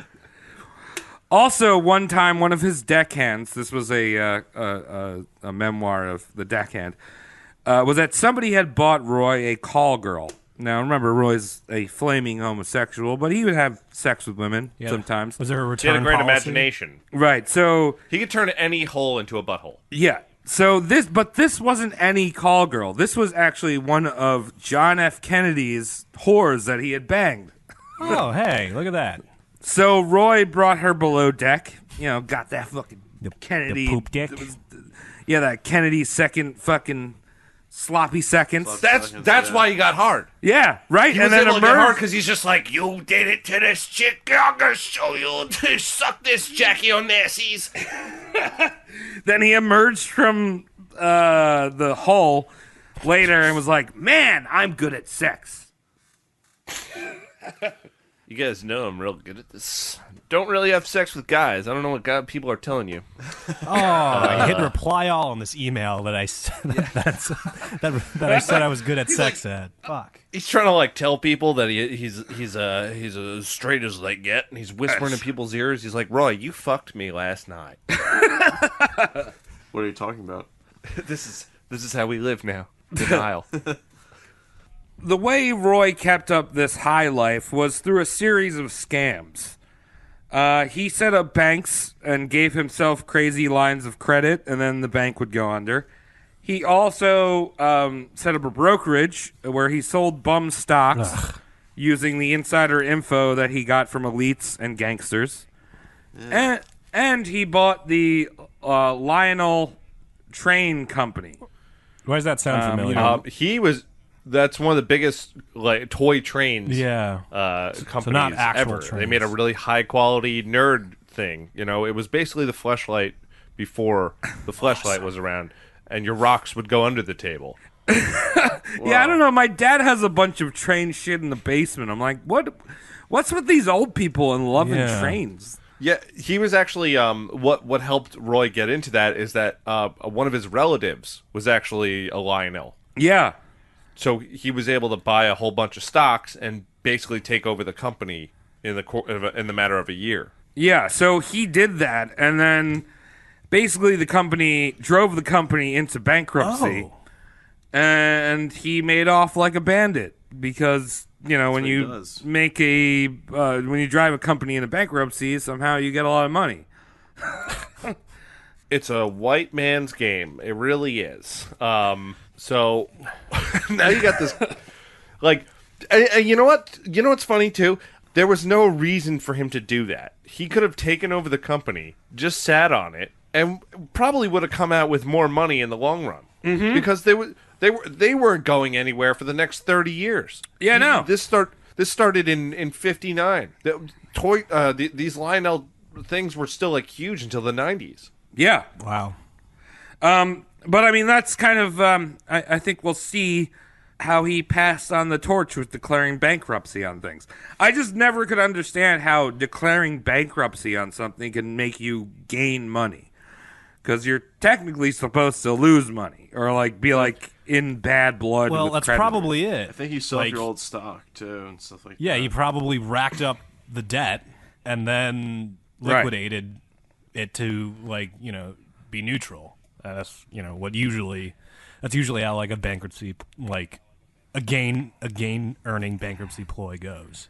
When you can hide behind an S corp or an LLC and operate in the red for a long time and make sure you're getting paid out of that, right? And then you just say, hey taxpayers, I bought too many hot tubs. I don't know if we can keep the company going. I'm going to keep all the hot tubs. Though. Yeah, I'm keeping the hot tubs. All my assets are here, Yeah. You buy private jets, the money's still there. You can still turn that over, Right. So another thing that Roy did is he only used cash, right? Because he never paid taxes. Whenever he did attorney stuff, he would ask for a cash advance of $25,000. And then obviously there would be no billing I spent this time researching your case. Paper trail. It would just be I got $25,000. Right. Cool. Yeah. Roy Cohn never wrote anything down. Smart man. He didn't. His handwriting was atrocious too. Yeah, it's hilarious. It's No really trace. funny. I saw some of the notes. He writes like, "You ever been drunk and left-handed by accident?" Yeah, Yeah. that's pretty bad. So the IRS eventually was like, "Hey, you owe us millions." And they're like, "Hey, what about that boat you own?" And Roy was like, "Oh, I don't own that boat. Remember the Defiance?" He's like, "I don't own that boat. My multi-millionaire friend Malcolm Forbes, the guy who started Forbes magazine, Oh, that's his. I borrow it." okay. Yeah, gotcha. That's fine. That's okay. Yeah. Hey, who owns that car? The guy who made the Money magazine. So he never put anything in his name. Yeah, he would like start these businesses or go to like multi-millionaire dollar, friends and be like, "Hey, could you like buy me this and I'll like pay you some cash?" That's how you do it, Mike. Fuck. Mike's just thinking about all the Finds things in his millionaire name friends. right now. Mike's like, next time I go to Taco Bell, I'm gonna get someone to pay on their credit card. Yeah. I'm gonna Name give for the them order, cash." sir. Can I get a name for the order, sir? Feichel. So when Roy eventually died, he owed the IRS millions of dollars, and that was his goal. He wanted to die and owe the IRS. Don't we all? He was close friends with Roger Stone, and he told it that was like a mantra to him. It was, when you die broke and owe millions to the IRS. Yeah. So obviously, when he was working the court, he was still an attorney through all these scams. He would rig juries, commit bribery, and do favors for the judges. That was kind of his standard MO, right? And a lot of times when he brought in a client, especially if they were a mafia connected, he would openly say that he was buying out the judge. Whether or not he did that or not, and he might have in certain cases. If not, he would just take their money, like their extra bribery money, and then use it, for whatever, Tacos.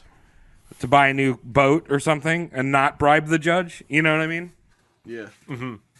And through his FBI connections, sometimes a briefcase of incriminating information acquired illegally by the FBI would appear on the judge's doorstep or, say, a key witness in order to keep them quiet. Ooh. So, not exactly a Yeah. horse under your duvet cover, but we know what you did last summer type move. Yeah. This guy, he never played by any rules ever. Like, he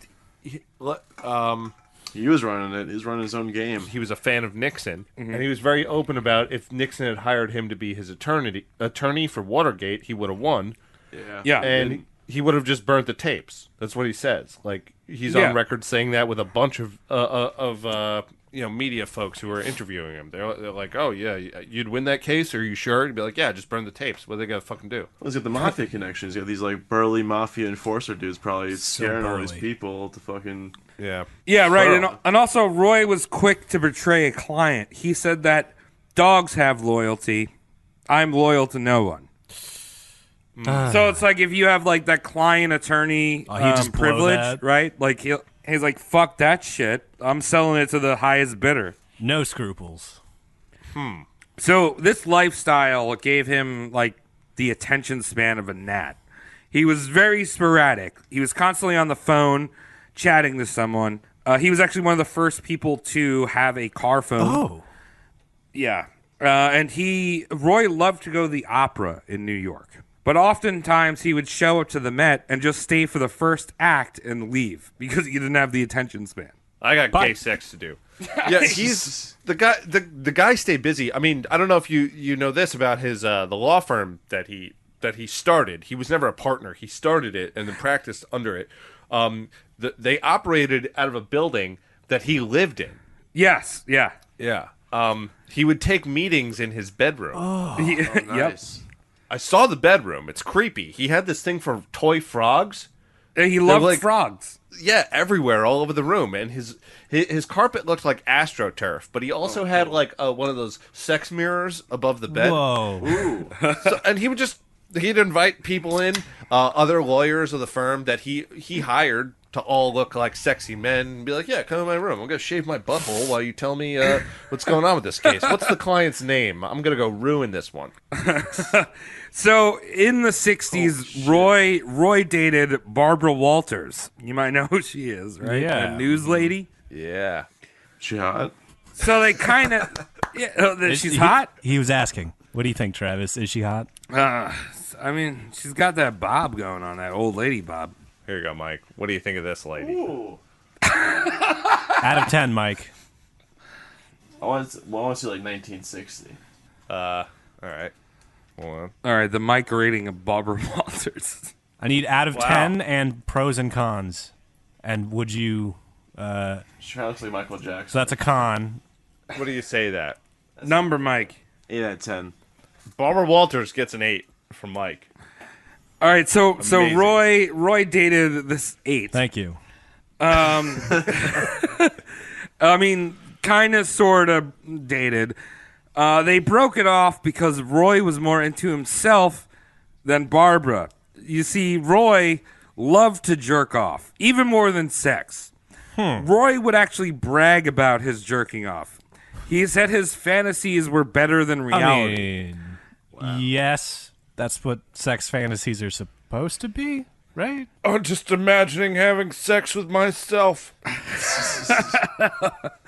I mean, can we pause for a second and say, like, a lot of gay people bang the almost identical version of themselves? Don't know about that. I don't... Well, I mean, look at Liberace. You're right. Yeah, Liberace, Yeah. true. I don't know if it's true for most. Yeah. I don't know. I think that might be a bit of a broad brush there, Travis. But I do see the validity of wearing the face you want to fuck. You know what I mean? Well, yeah. Yeah. So Roy actually told Barbara that if they ever got married, there'd be one condition, that he could still jerk off. Which, it's weird because, like, in the 60s, like, oh, you're jerking off, you're cheating on me. It's like, dude, nah. It's fucking choking the chick. It's human nature. You just don't do it Just likes his that solitary much. time. You Yeah. have to share it. Moderation. Yeah. Just It's easy. Anyone can do it. You just do it once or Yeah. twice a day. Yeah, and then you just use the vagina to jerk off other times. Yeah, that works, right? You need to find activities to fill your day so you don't do it all day. Right. Like jerking off with the other hand. Or having someone else jerk Or you kick off. flipping, Yeah, right, Mike? that. Exactly. So eventually, in the late 60s, Roy's mother, Dora, dies. Womp. Now, Roy had lived with her this entire time, well into his 40s. Ooh.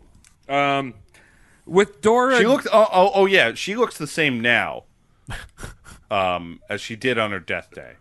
No, I would say about 30 years old. She really looked about the same. She, her just head rotting Inside out of out, right. itself. just gaunt. Like- Yeah. That's not a good-looking woman. Is I what think I'm we've getting. established. So with Dora dead, Roy became a full-blown homosexual. Now, just remember that what this dude did to gays back in the 40s and 50s, Fucked right? him. So, yeah, he fucked them, but he also Yeah. fucked them. Literally and figuratively. Yeah. Not like this. So he's probably also the reason why homosexuals are still getting grief today in America in the 21st century. You're giving him way too much credit. No, I mean, because this dude was directly responsible for the election of Nixon and Reagan. And he worked with people like Roger Stone and with Rupert Murdoch, who were well known, aligned with the conservative Christian idiots that like started this whole fucking craze, like gays can't do it. Marriage is between a man and woman. No, that's very true. Ronald Reagan did. He tapped into the televangelist crowd. Yeah, That's what got that popular because conservatives definitely had their values back in the day, but Ronald Reagan made them not even cool to Jesus hang out Christ. with. Like, playing pool with where your balls look like the penises. You can't play that game. You got to No. start over. You got to re-rack it. So Roy actually went to a dinner at the American Preservation of Families, which was a conservative event where it's like a marriage is I between hate a that man name. and a woman. He drove up to this event with his boyfriend, had his boyfriend wait in the car while he talked about how marriage was the sanctity of a man and a woman. then left the event and had wild anal sex with him the rest of the night. How do you explain that to anyone? It's just like, you're going to wait here while I hate on us in another room. Yeah. Yeah. You're living a giant lie. Well, I mean, it does make sense, though. Like, stay in the car, because outside of the car is a lot of people who don't like you. Yeah, exactly. Right. Very Time two-faced. frame. Hey, shut Roy, up. where are we going? Nowhere. No one can know about us. You're going to stay in the car, and I'm going to go talk about how much you fucking suck. And I'm going to come back and have sex with you. I'll leave the So you radio don't on. feel lonely. I mean, that's a good way to get what you want, I guess. Yeah. So RFK eventually indicted Roy for a scheme and a shitty business, and it's a lot of Finally. legal shit involved. But Roy got out of prison time, which, you know, whatever. He let the fall. He let all the fucking shit fall on someone else. Mm-hmm. Now it's said that Roy was afraid of sleeping alone. Now, maybe this was his reasoning for just bringing a different guy home every night. You know, because Roy would wake up in the morning and figure out who he was going to fuck in the morning just so he'd have a different asshole to be in at night. You got to live in the moment. It's good stuff. Yeah. Yeah. And now Roy was also a dirty fucker. Now, one time Roy was eyeing up this tall blonde boy, right? And his friend comes up to him. He's like, "You know that guy has genital warts." And Roy goes, "Oh well, who cares?" Yeah. Brings the guy home. You know, The guy swam in the fucking Hudson. Yeah, Like, I'm that's- not surprised. Like, that guy was probably staring at his fucking genital warts whipping around on the tip of this dude's dick, and the guy's looking over going, that's a lot of weird frogs. yeah. Roy was like staring at the bumps and is like, yeah, ribbed for my pleasure. Ooh. So, For the record, Roy was a bottom. Confirmed bottom. Yes? yes, Wow, confirmed okay. bottom. Confirmed bottom. Yep, absolutely. Is that the equivalent to catching? Yeah, so he's a catcher, Mike. Catching. Yeah. Yeah. To confirm it, Roy had anal warts There you go. from said encounter. Not too long after this encounter, he was in a limo with President Nixon and all of the president's aides at the time, so like his advisors. And Roy was sitting in the front seat, and all Nixon and his boys were in the back. And Roy was talking to them about some legal advice, right? And this was coming from the guy who was driving. He had his pants down around his ankles, and he had his butt spread up against the AC because his anal warts hurt so much while talking to President Nixon about like legal advice. Dude, so you're just breathing given? in air that's been in Roy's anus, or at least has like Ew. kissed it gently. Like you're just, and you're the Yeah. president. You're like, I gotta breathe in this guy's like anal wart scent. You're correct me if I'm wrong, but you're on top of the world if you're able to show your asshole to a front panel while looking the president in the eye and telling him what to say at his next hearing. Wow. It is very true. Yeah. You're telling him what to do, and he wants to tell you what to do, but he can't. Yeah. Roy would have like men in rotation, right? Like there'd be like he'd have a bunch of different boyfriends. There's one guy named Cuddles. There's another dude, you know, all these different dudes. Legal name Cuddles. Yeah. Government name. But one of the My guys, mom was a cruel woman. yeah, one of the guys I want to talk to is a guy named Milo, who was a married man. He was an Italian man, and Milo would constantly fly between Italy and New York for a bang, you know, for Roy's connections, right? And eventually Roy was able to pull some strings in the government and got Milo a green card. Now, the thing was that now that he had a green card, Roy was able to dangle this green card over Milo's head and be like, hey, if I don't like what you're doing right now, like if you're fucking someone I don't like, or like, you know, you're being an asshole, I'll just shred this fucking green card. Wow. That's It fucked. probably wasn't No. even a real green card if you think about it. It's like a Safeway coupon. It's probably just a green card. So around this time in the 70s and early 80s, Roy was getting dicked and while mingling with the most conservative people in the country. And around this time, he meets a bunch of New Yorkers that we all know today, So someone like George Steinbrenner, who was the late owner of the Yankees. Wow. Roy was the attorney of George and his team, and George hooked him up with a private box at Yankee Stadium. Not bad. Yeah. He also met a guy named Steve Rubel, who you may not know, but you might know his club, which was Studio 54. Hey. Yeah. So Cocaine. Roy would go down there looking for ass. But the thing is, Roy always wore a 3-piece suit, so he kind of looked like a narc. You know, like I could see that. This was like the 70s and shit when people were wearing like those like ABBA fucking clothes and stuff. Yeah. And he's just like there in a 3-piece suit. I'm sure everyone loved him. Well, yeah, Roy became the fixer / lawyer for Steve, getting people out of drug charges. But the thing about Studio 54 is that in the club they had a giant spoon that would come down from the ceiling, and the spoon was filled with powder, and then a giant nose would come down and like had a vacuum in it and would suck up the powder. What? That's amazing. So Whoa. yeah, I was like, whoa, what are you doing at Studio 54? I don't know. Look at this giant automatic that's behind me. Nothing wrong with this. So Roy would actually host his birthday parties there, complete with a football-shaped cake of his head. How sweet. And he would invite all of his government officials to the party, then spy on them to see who was blowing lines and grabbing titties and blackmail them. Good move, dude. That's So, very good. Like That's, 100% of his guests, then. Yeah. Sounds like the worst dude to hang out with. He's a narc. So if a lot of these behaviors sound familiar, it might be because the highest-ranking government official, the highest one in the government right now, was friends with What? Roy. What? Who do you mean? I'm confused. Well, Roy was the official fixer for young, spoiled, wannabe, self-made millionaire Donald J. What? Trump. Oh, well, that's cool. Yeah, so, in fact, Trump says that Roy Cohn was one of his role models growing up. Yikes. Like, Do they openly cross says swords? I mean, they both loved each other. Yeah. Very publicly. Lots of kisses. on the Yeah. cheek. They're a little protege. I have a feeling that Donald Trump probably had his penis sucked by Roy at some point.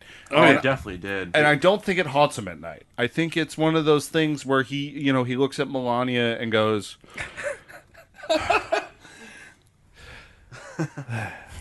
but yeah, Roy designed how Donald Trump talks. Yeah, they had this... Because he talks fantastically. The way Donald Trump talks, you can't beat it. But Roy was better at it. Oh, Roy was great at it. I was just saying they had the same speech patterns, but I think Roy maybe was a little bit more eloquent with how he... I mean, he still had like that New York dirty, fucking stupid sounding... But he could say more... I think like Roy could just say more words. His vocabulary Yeah, I was like bigger. that Donald Trump only says all you 150 need. words. Yeah. I like that about him. I like a simple guy. Yeah, exactly. That's what I Sad. like in a man. I know he can't lie because he only knows the words for the moment. You know? Great, He's huge, big. He talks really slow, which I really like. A lot of Yeah, people. tremendous. I can follow along with it. Right, but you listen to Roy talk, and it's the same type of, I'm just going to talk about what I want. Yeah. And Whatever you just asked me as a question. You asked me a question I don't like?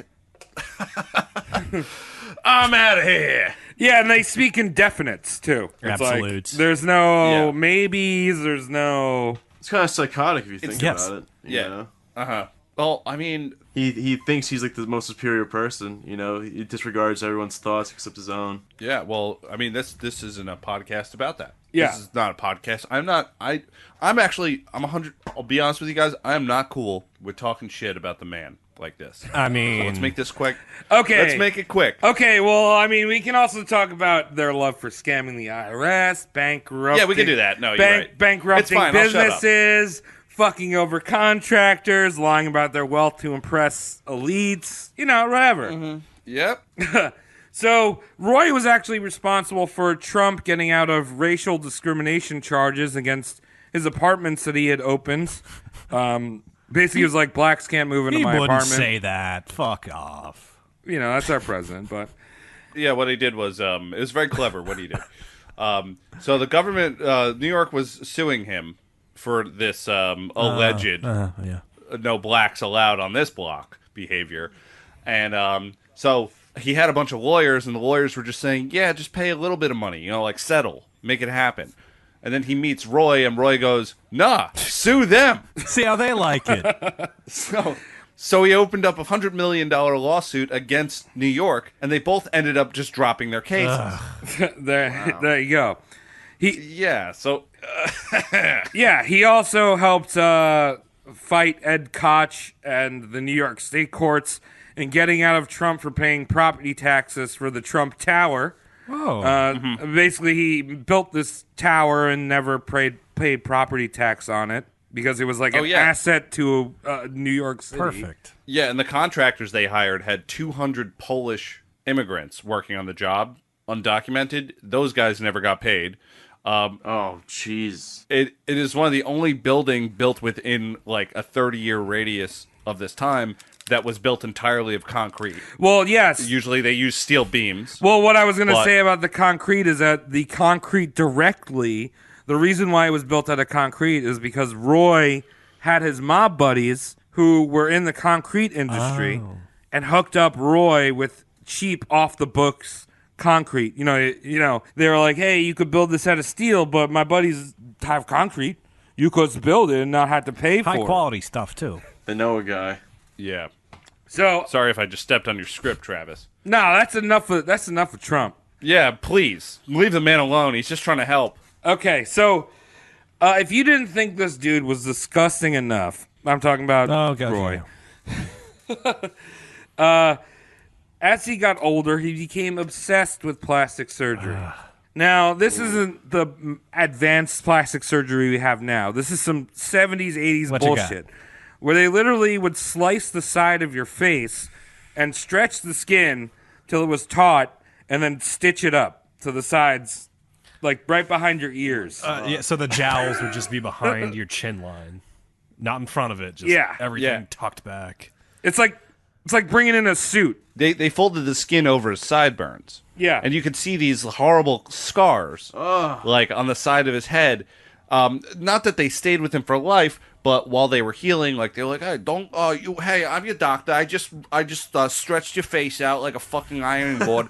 What you're gonna want to do is take 2 weeks off. Don't be seen in public." And he'd be like, "Gotcha," and then be out on the street 2 days later. And then people would ask him. They'd be like, "Hey, shouldn't you be home? Your face is bleeding." And he'd be like, "How dare you accuse me of getting plastic surgery?" Well, not even just out on the streets. He would go out straight from the surgery and go out sunbathing on his boat. Or swimming in the polluted Hudson River. That's how you get superpowers. In fact, Roy hated hospitals. So one time after this face stretching, they would actually put these like little bloodletting tubes into your face. So like the excess swelling would bleed into these bags on your face, right? So he told a friend, he was like, I don't want to eat hospital food. So they went out to a diner with literally fucking his blood bags hanging off of his face. Yeah, it's so nasty. Jeez. All right, so speaking of food, Tom, you've been mentioning tuna fish the whole episode. What the fuck is this shit about? Yeah. Let's talk about Roy's dieting. Now, when he was growing up, I mean, I've seen videos or film reels of it. He didn't really look too chubby to me, but everyone in the 50s didn't have high fructose corn syrup, so they're all buff and shit. So he had a little chub going on. Yeah. Right? Normal chub. Normal chub. But he became obsessed with losing weight. So the dude would go out to Michelin star rated restaurants and then have them bring out a can of tuna fish. Great. Jeez. And he was a cat. Yeah. And while he's slurping down this tuna water from the can straight, Roy would just help himself to other people's plates without asking. Dude. He'd be like, with fingers. Oh, hell yeah, what you get? And he just fucking reach into their fucking Peniel vodka and force it into his face. Well, he knows how far he can stretch the law. Yeah, what are you gonna do? You gonna get mad at Roy Cohn? He's gonna have sex with your son. Well, yeah. I mean, people will dude, we're going out with Roy. I'm just gonna order 2 of my meals, so I can just leave Roy a meal and then there's my meal. He wouldn't need to be losing weight, but he always had this weight loss thing on his head. So it was like, if I eat my tuna, that's it. And then if someone else ordered it, I didn't order it, so I'm going to eat it. Yeah. Just a little bit, you know? Yeah, he also did 200 sit-ups a day. That was a religious thing. I think that helped with, keeping that butthole tight. So when it came to dessert, though, Roy was like, oh, can't do dessert. Can't do this, man. So what he'd do is he'd order his dessert. He'd then put the dessert in his tuna mouth, chew it up, and then spit it into a napkin. Oh, good. And he'd do this with an entire piece of cake. So there'd be like a wad of chewed up goop sitting on the table next to him. This man changed the country. This man has changed our country. And he is a cat who doesn't know how to eat sweets. Okay, so ask me the question. Mike. How does this boy die? Hell yeah! All right, so it's a little long-winded, but let me talk you through it. Okay. So as we all know, Roy's slamming different ass every night. Yeah. Right? He's getting his butt rimmed. So it's the early '80s. After helping Reagan getting elected, right? He helped this boy get elected. He bought a house in Providencetown, Massachusetts. All right.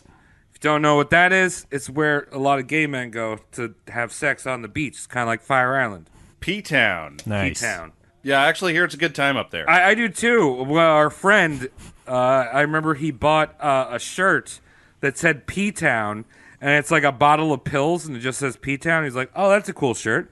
And we went to work. I worked with this guy, and somebody that was gay that we worked with was like, "Oh, that's a weird shirt for you to wear. You're a heterosexual." And the bottle of pills is like poppers, like what gay people use to like make their asshole relax. Oh, really? And he's like, "Fuck yeah, I'm rocking it, man." Beautiful, yeah. Yeah, good shirt. Good shirt.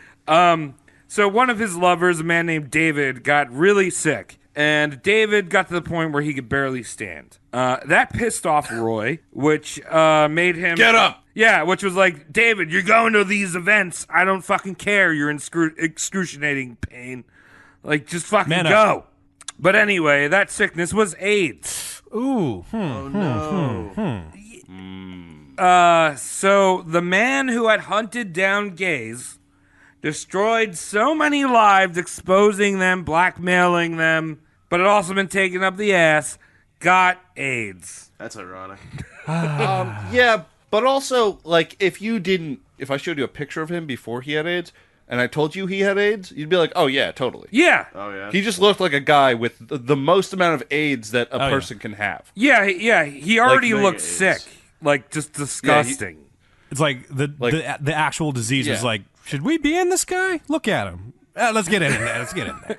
Yeah, it was like two different strains holding hands and going in. Mind the airports. But now, Let's experiment. the thing was that Roy never admitted he had would he? AIDS.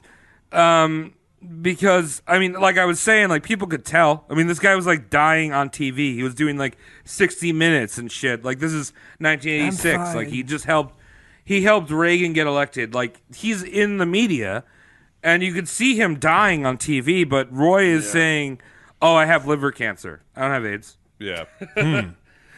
Yeah, it's pretty hard to watch, actually. Yeah. Some of this, like this guy lying so much to this reporter on 60 Minutes, who's like, so I have heard that your lifestyle, which I am not judging, has given you gay AIDS. Really? Yeah. And he's just like, "That's the most ridiculous thing I've ever heard." Yeah. People who say that, they're probably people I've beaten in court before. Yeah, right? Jeez. Like, he's like passing out. In and out of He's so consciousness. sick. Like, yeah. He's biting his cheeks to stay awake. Like, So on top of all... That's karma. Came back to fucking bite him in the ass. Yeah, 'Cause he's a that's what I'm bottom, saying. I never... I never would want to wish AIDS on anyone. Like, that is a fucking I terrible know. disease. Yeah. But this dude yeah. deserves fucking AIDS. I was about to say, it almost makes me feel like there's a just God out there. That this specific man Yeah. got a butt disease that killed him. You know what I mean? Yes. Like, no offense to that community. I love you guys. I love you guys. I love you guys. I love you gays. But I'm so glad Dude, Cody, what are you, gay? this guy got a butt disease that killed him. So on top of his butt disease, as Cody puts I like it, that. I'm gonna use that more. he's got AIDS, and he gets disbarred. Yep. On top of all that Why? shit, Why though? eventually shit gets caught up to him. I don't want to go into all the legal repercussions, but he gets disbarred for unprofessional conduct, misappropriating client funds, lying to the bar application, and pressuring clients to amend their wills. Oh, Travis, do you know about the will amending thing? I know about a particular divorce case, but I'm not exactly sure about the will. Sounds like the movie Philadelphia. Can I? Yeah, good do it. This one's Yeah. really funny. This is a good one. He had written and notarized all these documents for one of his clients. This guy who owned a liquor company, some Bavarian name. I forget what it was. This guy had a stroke.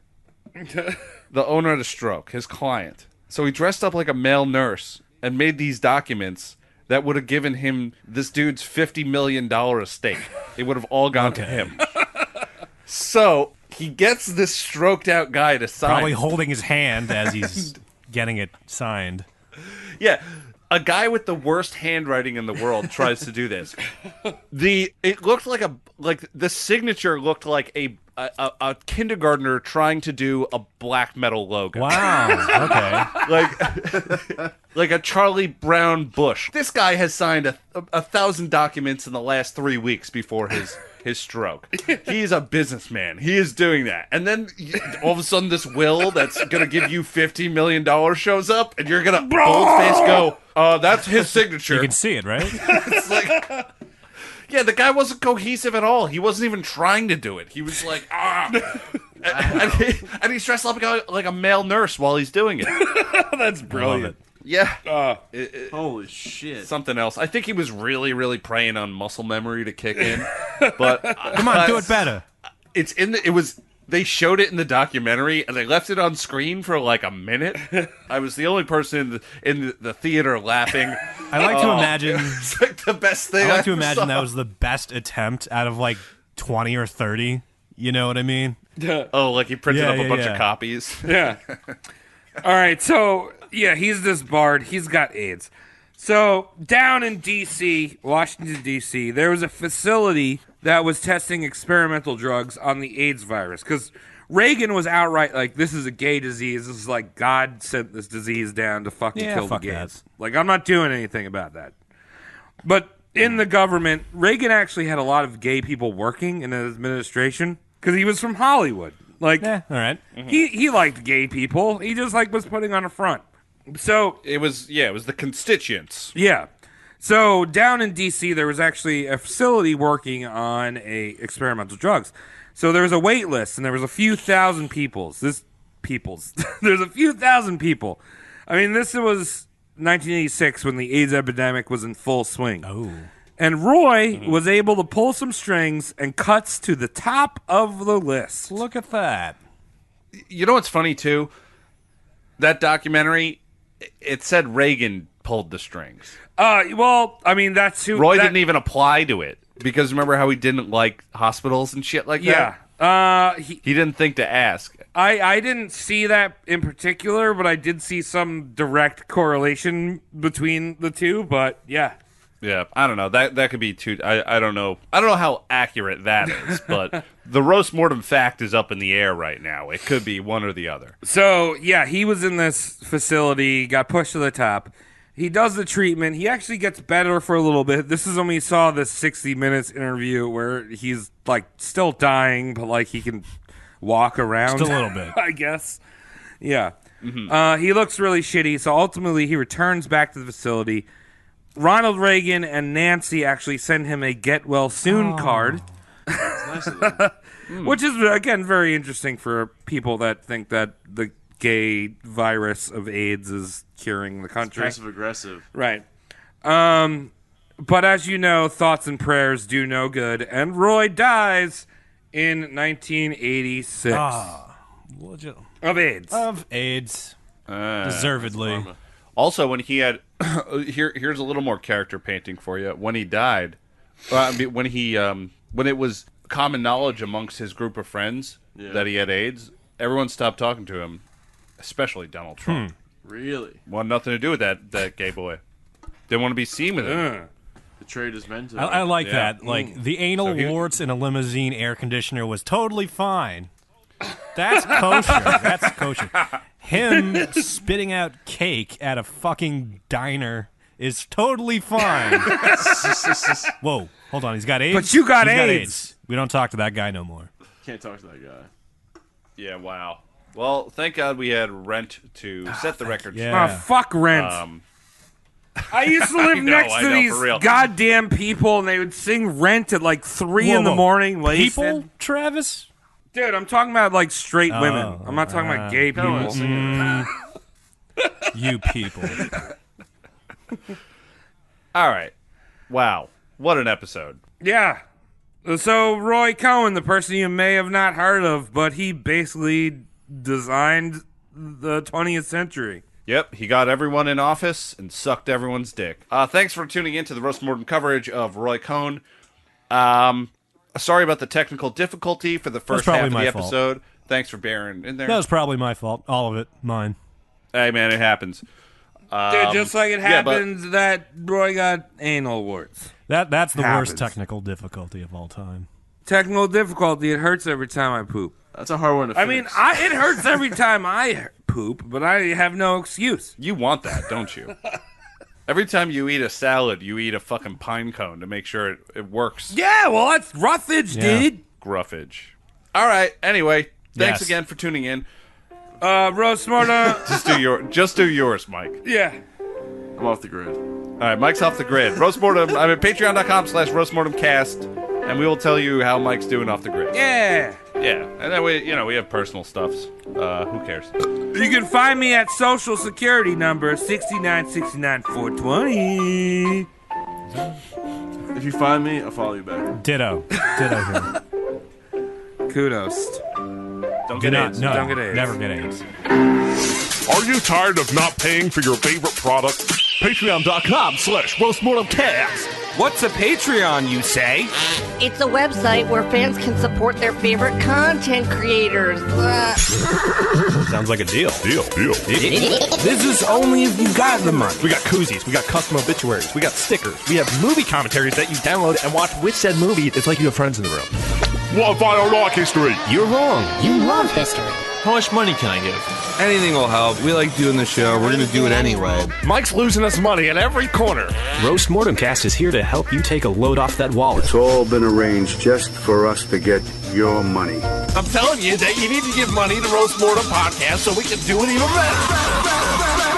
Are you tired of exploiting these 4 men? Or you could even sponsor. You got a stupid-ass business? I'd love to talk about your business. Point to point. I'm too busy to read. Where can I find this podcast? So call today at patreon.com/roastmortemcast. That's ROASTMORTEMCAST at patreon.com/roastmortemcast. Yeah, if you want to buy me a beer, that's cool too, you know.